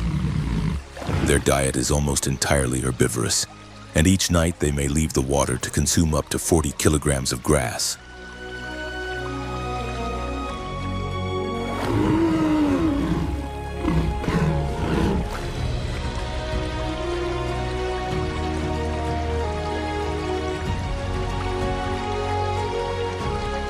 Yet their intense aggression and fierce territorial instinct make the hippopotamus one of Africa's most dangerous animals.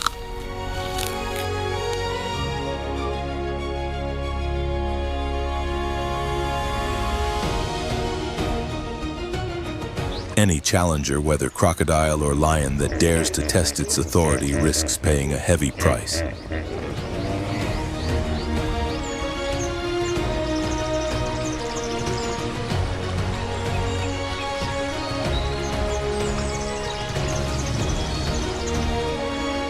During reproduction, a female's gestation lasts about 8 months, and she typically gives birth to a single calf, often in the water itself.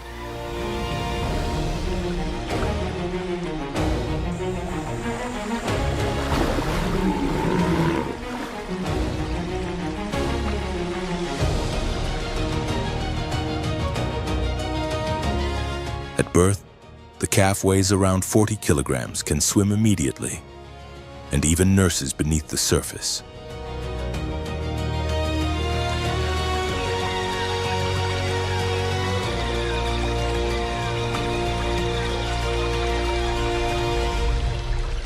From its first moments, it is shielded within the tight defensive circle of its mother and herd, a closely bonded social structure that may include dozens of individuals.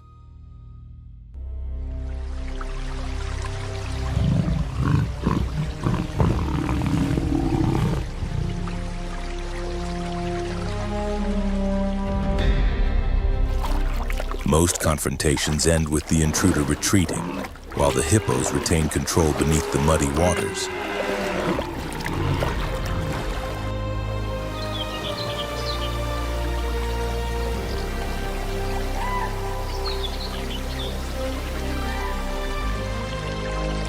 Still, even these formidable giants are not entirely untouchable. On rare occasions, massive crocodiles or reckless lions attempt an attack, but almost always, the target is a calf.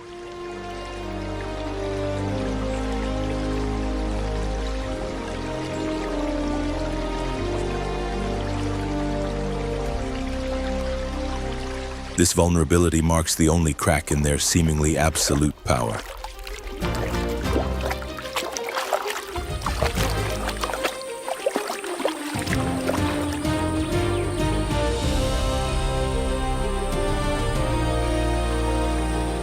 A young calf follows its mother toward the river, unaware of the rules of survival.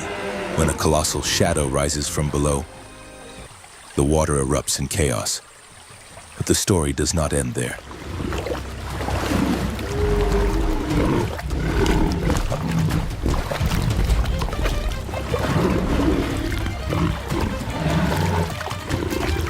From the riverbed, the mother surges upward in explosive fury, turning the Mara into a violent storm of blood and foam. She charges straight at the crocodile.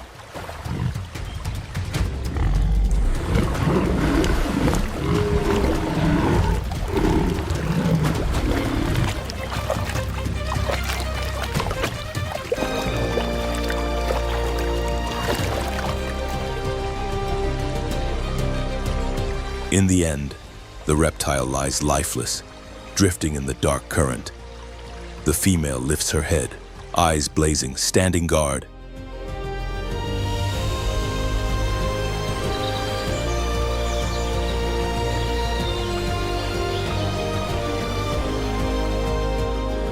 It is a scene that captures the raw force and near-sacred power of maternal instinct in the Mara River.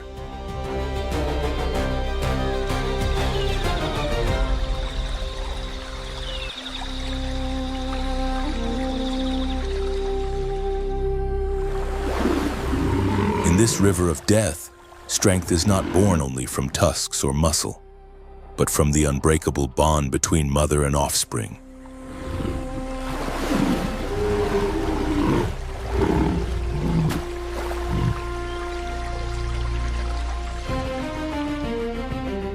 And it is this fierce devotion that transforms the seemingly calm, plant-eating hippopotamus into a force capable of defying every law of survival.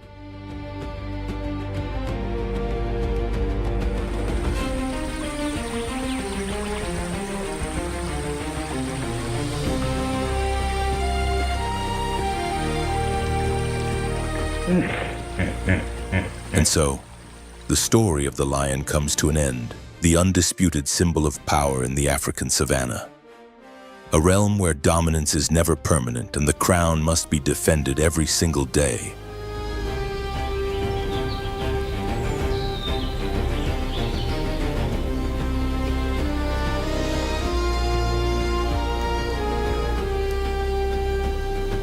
Here, authority is not inherited.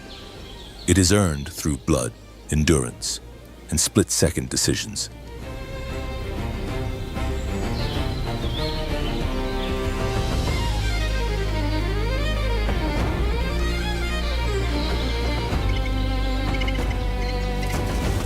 Every confrontation, every hunt, every roar carried by the wind is a declaration of survival.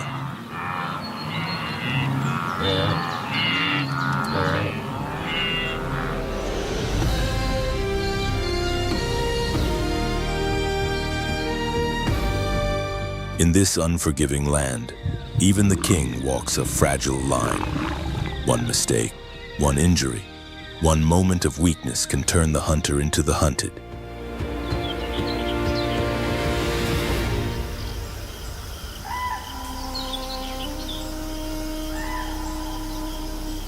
Every breath matters. Every heartbeat determines whether the reign continues or comes to an end. The savanna does not honor titles, it recognizes only those who can adapt and endure one more day.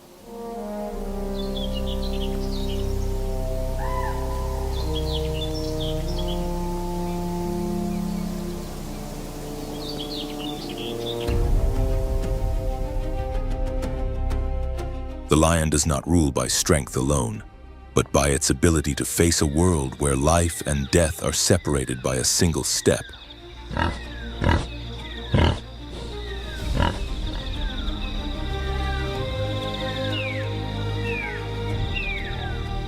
And as the sun sinks beyond the African horizon, its silhouette reminds us of an eternal truth in the wild. Power is temporary, but the struggle to survive never ends.